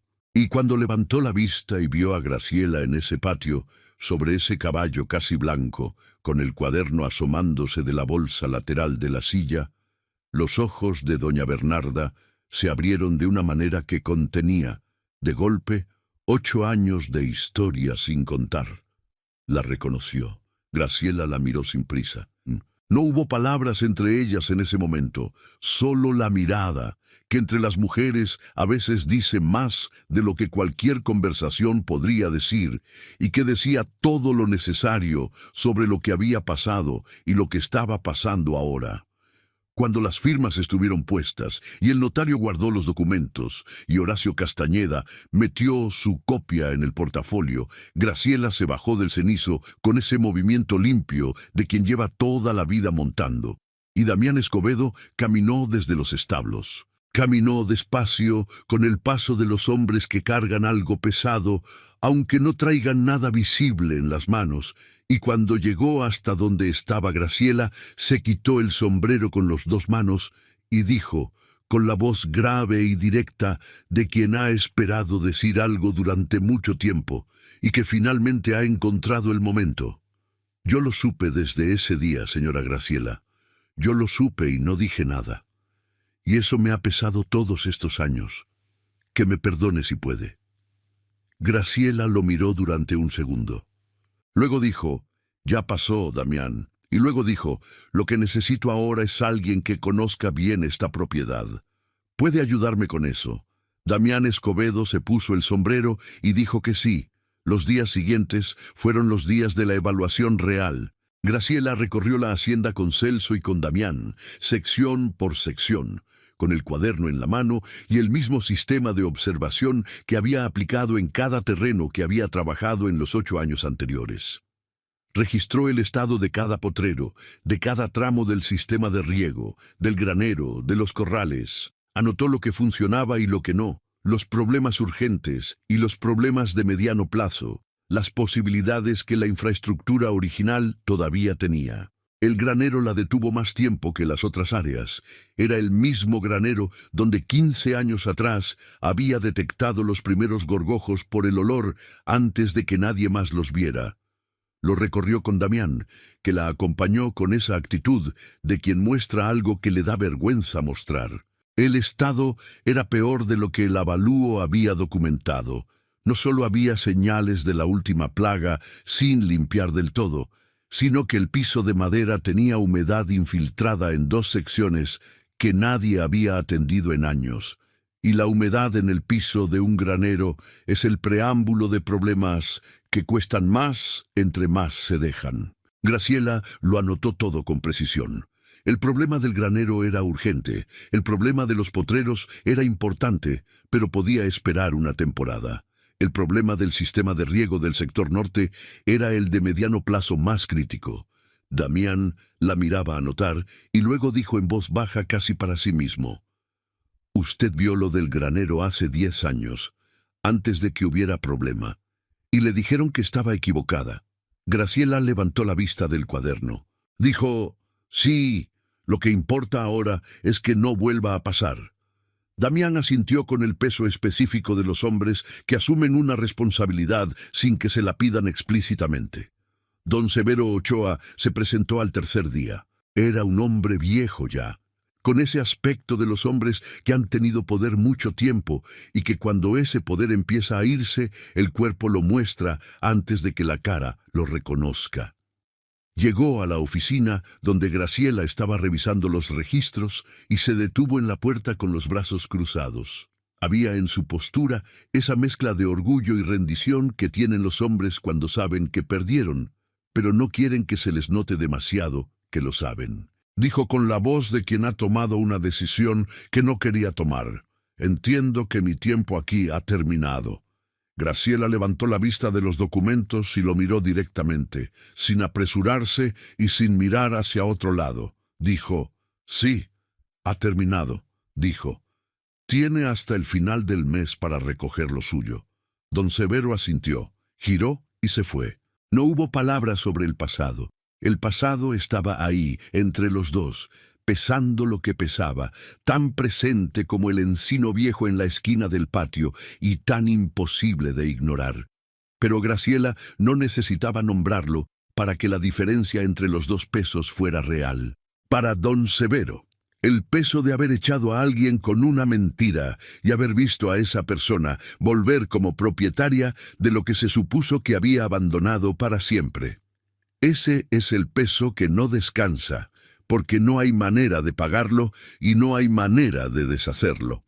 Para Graciela, el peso de todo lo que había construido para llegar hasta ahí.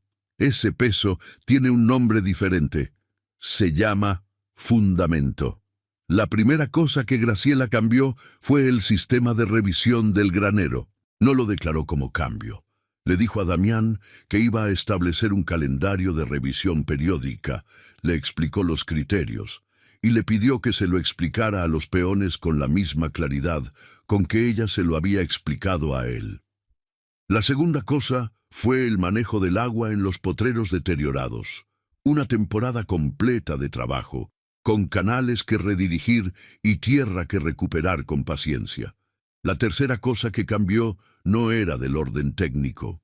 Un mes después de tomar posesión, Graciela convocó a todos los trabajadores permanentes en el patio principal un domingo. Había café y pan, que doña Bernarda había preparado porque Graciela se lo había pedido, y porque doña Bernarda era una mujer que entendía que las reuniones con café son diferentes a las reuniones sin café. Graciela les habló brevemente. Les dijo que las decisiones sobre la propiedad se iban a tomar con base en lo que el terreno necesitaba, que el trabajo bien hecho iba a ser reconocido, que las observaciones sobre lo que no funcionaba tenían un espacio para ser dichas. Les preguntó si había preguntas. Un peón joven levantó la mano y preguntó sobre el calendario de pagos. Graciela le dijo el día exacto y el monto exacto. Hubo un silencio de procesamiento y luego los trabajadores se movieron hacia el café y el pan, y entre ellos empezó una conversación con un tono diferente al que había tenido la hacienda en mucho tiempo. Damián Escobedo se quedó al final y dijo simplemente: «Así se hace, señora Graciela». Doña Bernarda tardó en llegar a otra cosa que el reconocimiento de quién es. 5 semanas después del regreso de Graciela, una tarde de noviembre, mientras las dos estaban en la cocina con el inventario de la despensa entre manos, doña Bernarda dejó la cuchara en el borde de la olla y dijo sin voltear: «Yo sabía que usted no había robado nada, Graciela dejó de escribir. Doña Bernarda siguió. Lo supe desde ese día. Vi la cara de don Severo y supe que era mentira. Y no dije nada porque me dije que no era mi asunto, y que si me metía, me iba igual que usted. Hizo una pausa. Me equivoqué, y me ha pesado. Graciela la miró durante un tiempo que era más largo que los segundos que duró. Luego dijo, «Doña Bernarda, usted tenía miedo, y el miedo no es cobardía, es humano. Lo que hizo mal ya pasó. Lo que puede hacer bien está aquí adelante». Doña Bernarda volteó entonces. Sus ojos tenían lo que tienen los ojos de las personas cuando finalmente dicen algo que han cargado demasiado tiempo. Dijo, «Entonces me deja seguir trabajando aquí». Graciela dijo, «Por supuesto». Volvió a escribir en el cuaderno. Doña Bernarda tomó la cuchara y siguió con la cena. No hubo más palabras ese día. Pero algo en esa cocina cambió en ese momento que no necesitaba palabras para ser real. El año que siguió fue el año de la reconstrucción visible. El encinal quedó a cargo de Celso, que tenía el cuaderno y el conocimiento y el criterio para administrarlo sin necesitar que nadie le dijera cada paso. Graciela hizo la transición gradual en el último mes, antes del regreso a El Nopal de la Loma. Fue delegando cada área del rancho con una explicación clara de los criterios de decisión para esa área. Fue observando a Celso tomar cada decisión y corrigiéndolo solo cuando la corrección era necesaria. Cuando Celso tomó 3 decisiones consecutivas sin corrección necesaria, Graciela supo que el rancho estaba en buenas manos. En El Nopal de la Loma, el primer trabajo fue el granero. No el granero en el sentido de la revisión de plagas, que eso ya lo había dejado establecido desde la primera semana. El granero en el sentido físico, el piso húmedo, las vigas que necesitaban tratamiento, la ventilación que había que mejorar para que el aire circulara bien entre los costales almacenados. Graciela contrató a un carpintero de Jalostotitlán y trabajó junto a él durante una semana. No porque necesitara sus manos específicamente, sino porque había partes del trabajo que requería su criterio en tiempo real, y ese criterio no podía darse desde afuera. El carpintero, que se llamaba Aurelio y que tenía la reserva natural de los hombres de oficio que han trabajado toda la vida con sus manos, la observó esa primera mañana con el escepticismo educado de quien no sabe todavía si la persona que tiene enfrente sabe lo que dice que sabe. A la hora del mediodía del primer día, el escepticismo había sido reemplazado por algo más parecido al respeto profesional.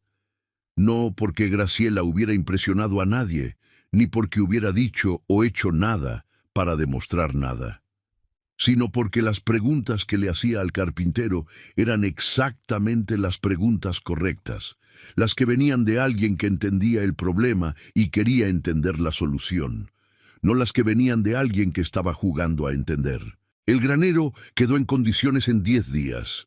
El primer potrero recuperado en El Nopal de la Loma tardó 9 meses. Graciela lo recorrió el día que el pasto alcanzó la altura que indicaba que el suelo había recuperado la estructura que necesitaba, temprano en la mañana, con el cenizo azulado llevado del cabestro, porque el terreno era irregular en algunas secciones y no quería que el animal viejo tropezara. Cuando llegaron al centro del potrero, Graciela se detuvo. El pasto le llegaba a las rodillas. Arriba, el cielo todavía tenía el azul frío del amanecer de los altos de Jalisco, ese azul específico que no es el azul de ningún otro lugar, y un tecolote rezagado cruzaba hacia el oeste con ese vuelo silencioso que tienen los búhos cuando todavía tienen la oscuridad de su lado. El aire olía a tierra mojada por el rocío de la noche, ese olor limpio que tiene la tierra de los altos cuando ha dormido bien y está lista para el día. Graciela puso la mano en el pescuezo del cenizo. No dijo nada. No hacía falta. Horacio Castañeda volvió una sola vez. 6 meses después de la venta. Llegó sin avisar desde Guadalajara. Graciela lo recibió en el corredor con café que doña Bernarda trajo sin que nadie lo pidiera. Horacio habló durante 10 minutos sin pausa y sin que Graciela lo interrumpiera, con esa forma de hablar que tienen los hombres cuando han estado guardando algo mucho tiempo y cuando finalmente lo sacan de una sola vez, sin orden perfecto, con la urgencia de quien necesita que se escuche y no necesariamente que se responda. Le dijo que sabía lo que había pasado 8 años antes, que lo había sabido desde el momento exacto en que pasó, que algo en la cara de don Severo ese día en la oficina le había dicho que la acusación no era verdad, que había en la manera en que el capataz presentó los hechos esa calma demasiado preparada de quien ha ensayado lo que va a decir, que había bajado la vista de todas formas porque tenía 22 años, y la hacienda recién heredada, y porque don Severo era el hombre que hacía funcionar todo, y contradecirlo tenía un costo que a los 22 años no sabía si podía pagar. Dijo que no había tenido un día tranquilo desde entonces, que en los años que siguieron, cada decisión mal tomada sobre la hacienda, cada plaga, cada potrero perdido, cada jornalero que se fue, había llegado acompañada de la certeza de que ninguna de esas cosas hubiera pasado si hubiera dicho lo que sabía ese día en la oficina del capataz. Dijo que había llegado sin saber qué esperaba que ella le dijera, que tal vez no esperaba nada, que tal vez solo necesitaba decirlo. Graciela lo escuchó hasta el final. Luego dijo, usted tenía 22 años y la hacienda recién heredada, y don Severo lleva la vida entera sabiendo cómo presionar a los que tienen algo que perder. No lo estoy absolviendo porque no es mi función absolver. Pero los 8 años de una hacienda que se cayó poco a poco ya fueron consecuencia suficiente para lo que hizo y para lo que no hizo. Horacio la miró con la expresión de quien recibe algo que no esperaba recibir, que no es exactamente el perdón que buscaba, pero que tampoco es la condena que temía, y que quizás es algo más útil que cualquiera de los dos. Luego dijo, ¿qué puedo hacer? Graciela pensó un momento antes de responder, con esa pausa que tiene quien no contesta deprisa, porque las respuestas importantes no deben darse deprisa. Luego dijo, aprenda de lo que pasó aquí y no lo repita donde sea que vaya. Eso es lo que puede hacer. No hay otra cosa. Horacio asintió, se levantó, tomó su portafolio con las 2 manos y se fue esa misma tarde por el camino de terracería que Graciela había visto irse a muchas personas en su vida. Graciela volvió al trabajo. Crisanto, el peón joven que había preguntado cómo funcionaba el sistema de revisión del granero, empezó a anotar en su propio cuaderno a los 2 meses de que Graciela le prestó el suyo. Era un joven de 20 años que tenía esa combinación específica que Graciela había aprendido a reconocer: la disposición de aprender sin pretender que ya sabe, y la inteligencia de hacer las preguntas que van al fondo de las cosas en lugar de quedarse en la superficie. Le preguntaba cosas todos los días, preguntas que venían de la observación directa y que revelaban que estaba mirando el terreno con los ojos que Graciela le había enseñado a usar. Graciela contestaba cada pregunta como si fuera la pregunta más importante que alguien pudiera hacer, porque lo era para quien la hacía, y ese era el criterio correcto. Con el tiempo, el cuaderno de Crisanto empezó a tener entradas que Graciela no había anticipado. Observaciones sobre el comportamiento del ganado en condiciones específicas de temperatura y humedad que Graciela había notado pero no había documentado con ese nivel de detalle, porque había cosas que sabía pero que no había encontrado todavía las palabras para escribir. Un sistema propio de clasificación del estado del pasto que era diferente al de Graciela, pero que funcionaba mejor para las condiciones específicas de los potreros del sur, porque Crisanto los conocía de una manera que Graciela todavía no conocía del todo. Graciela leyó esas entradas y copió algunas en su propio cuaderno. Ese fue el momento en que entendió completamente lo que había estado construyendo. No solo la hacienda, no solo el rancho del Encinal. el sistema de saber que se transmite y que crece en cada cabeza que lo recibe y que agrega algo que la cabeza anterior no tenía. En los mercados de Jalostotitlán y en los tianguis de San Miguel el Alto, 2 años después del regreso de Graciela, cuando se hablaba del nopal de la loma, ya no se hablaba de la hacienda que estaba cayéndose. Se hablaba de la hacienda que Graciela Paredes estaba levantando, y con ese nombre venía inevitablemente la historia de cómo había llegado hasta ahí. Graciela nunca contó esa historia. No era su costumbre, pero la historia se contó sola, como se cuentan solas las historias que tienen suficiente verdad para no necesitar a nadie que las empuje. La contó Damián Escobedo, que después de 58 años de cargar ese silencio, lo fue soltando de a poco en las conversaciones de los establos y los potreros, hasta que ya no quedó nada que cargar.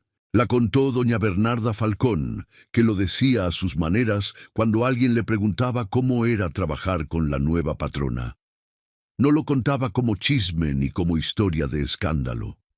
Lo contaba con la sobriedad de quien da un testimonio, con las palabras exactas que tiene alguien que vivió algo de cerca y que entiende que contarlo bien requiere no añadir ni quitar. Y la contó, sin palabras, el cenizo, que pastaba en el mejor potrero de la hacienda con 20 años y un pelaje casi blanco, y esa presencia que tienen los animales que han vivido más de lo que les correspondía vivir, y que el mundo alrededor reconoce sin saber exactamente por qué.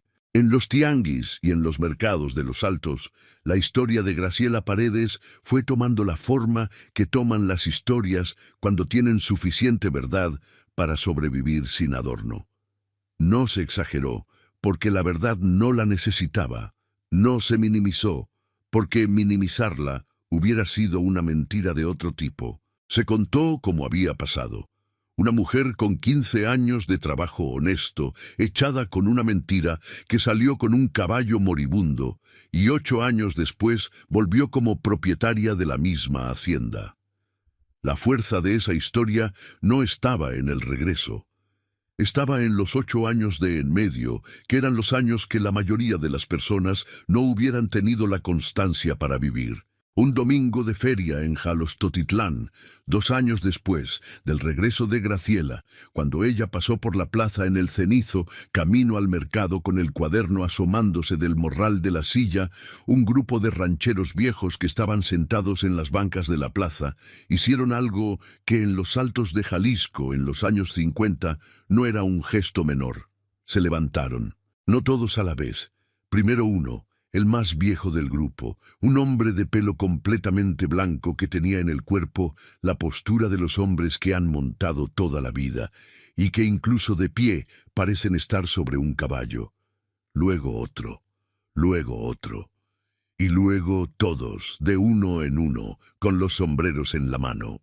Era el gesto de respeto que los rancheros de los Altos reservaban para las personas que lo habían ganado con el tipo de trabajo que no se puede fingir, ni comprar, ni heredar. El tipo de trabajo que se hace durante años sin que nadie lo vea del todo, que se acumula en silencio y que de repente es visible en los resultados que hablan solos. Graciela los miró al pasar. No sonrió. No hizo ningún gesto de agradecimiento. No paró el cenizo.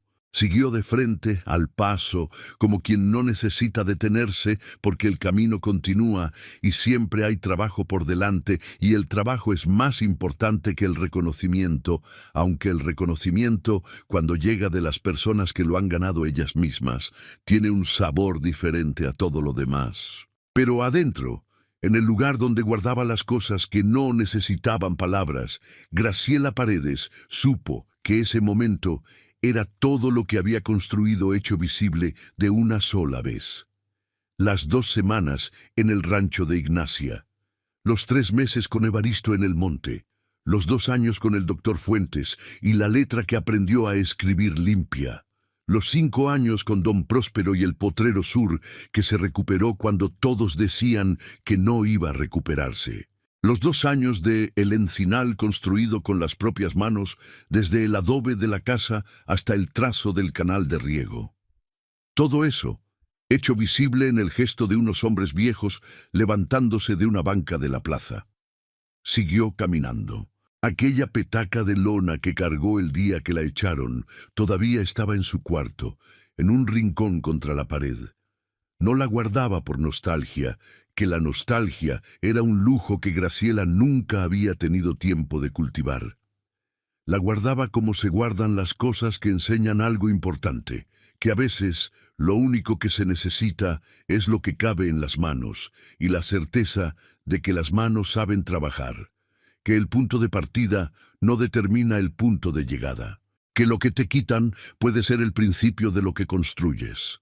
El cuaderno de pasta café, el primero de 3, estaba sobre el escritorio junto a los otros 2 y junto al cuaderno de Crisanto y al que Celso llevaba en el encinal, que llegaba cada mes con las últimas entradas para que Graciela los revisara y los firmara como revisaba y firmaba todo lo que importaba documentar. 4 cuadernos, 4 pares de ojos mirando la misma tierra con el mismo método que ella había desarrollado sola, en silencio, en los años de camino y de trabajo. El conocimiento ya no dependía de una sola cabeza. Vivía en varias y podía seguir viviendo en otras que todavía no llegaban. El cenizo tenía 20 años y pastaba en el potrero más verde de la hacienda, el potrero recuperado que había tardado 9 meses en ser lo que era ahora, con el pasto que le llegaba a las rodillas y el suelo que había recuperado la estructura que necesitaba para sostenerlo. Y Graciela Paredes, a los 42 años, con 15 de hacienda ajena y 8 de mundo propio, y 2 de vuelta al principio, se levantaba antes del amanecer, como siempre lo había hecho, tomaba el cuaderno y el café negro sin azúcar, y salía a recorrer lo que era suyo. No porque nadie se lo hubiera dado, porque lo había construido. Hay una diferencia entre lo que te dan y lo que construyes. Lo que te dan puede quitarse. Lo que construyes con las manos, con los años, con el saber que nadie puede arrebatarte porque ya vive adentro, eso tiene un peso diferente. Un peso que no pesa como carga, sino como fundamento. Y el que ha construido algo así lo sabe, con todo el cuerpo, en cada mañana que sale a recorrer lo que es suyo. Eso lo sabe quien lo ha vivido. Si esta historia le llegó al alma, suscríbase a Cuentos del Viejo Campo, active la campanita y deje su like antes de seguir. Y cuéntenos, ¿desde qué rincón del mundo nos acompañó hoy? ¿Hubo algo que le quitaron o que le dijeron que no era para usted y que usted fue construyendo de todas formas con las propias manos hasta que fue completamente suyo? Cuéntenos en los comentarios. Aquí en Cuentos del Viejo Campo, cada historia vale.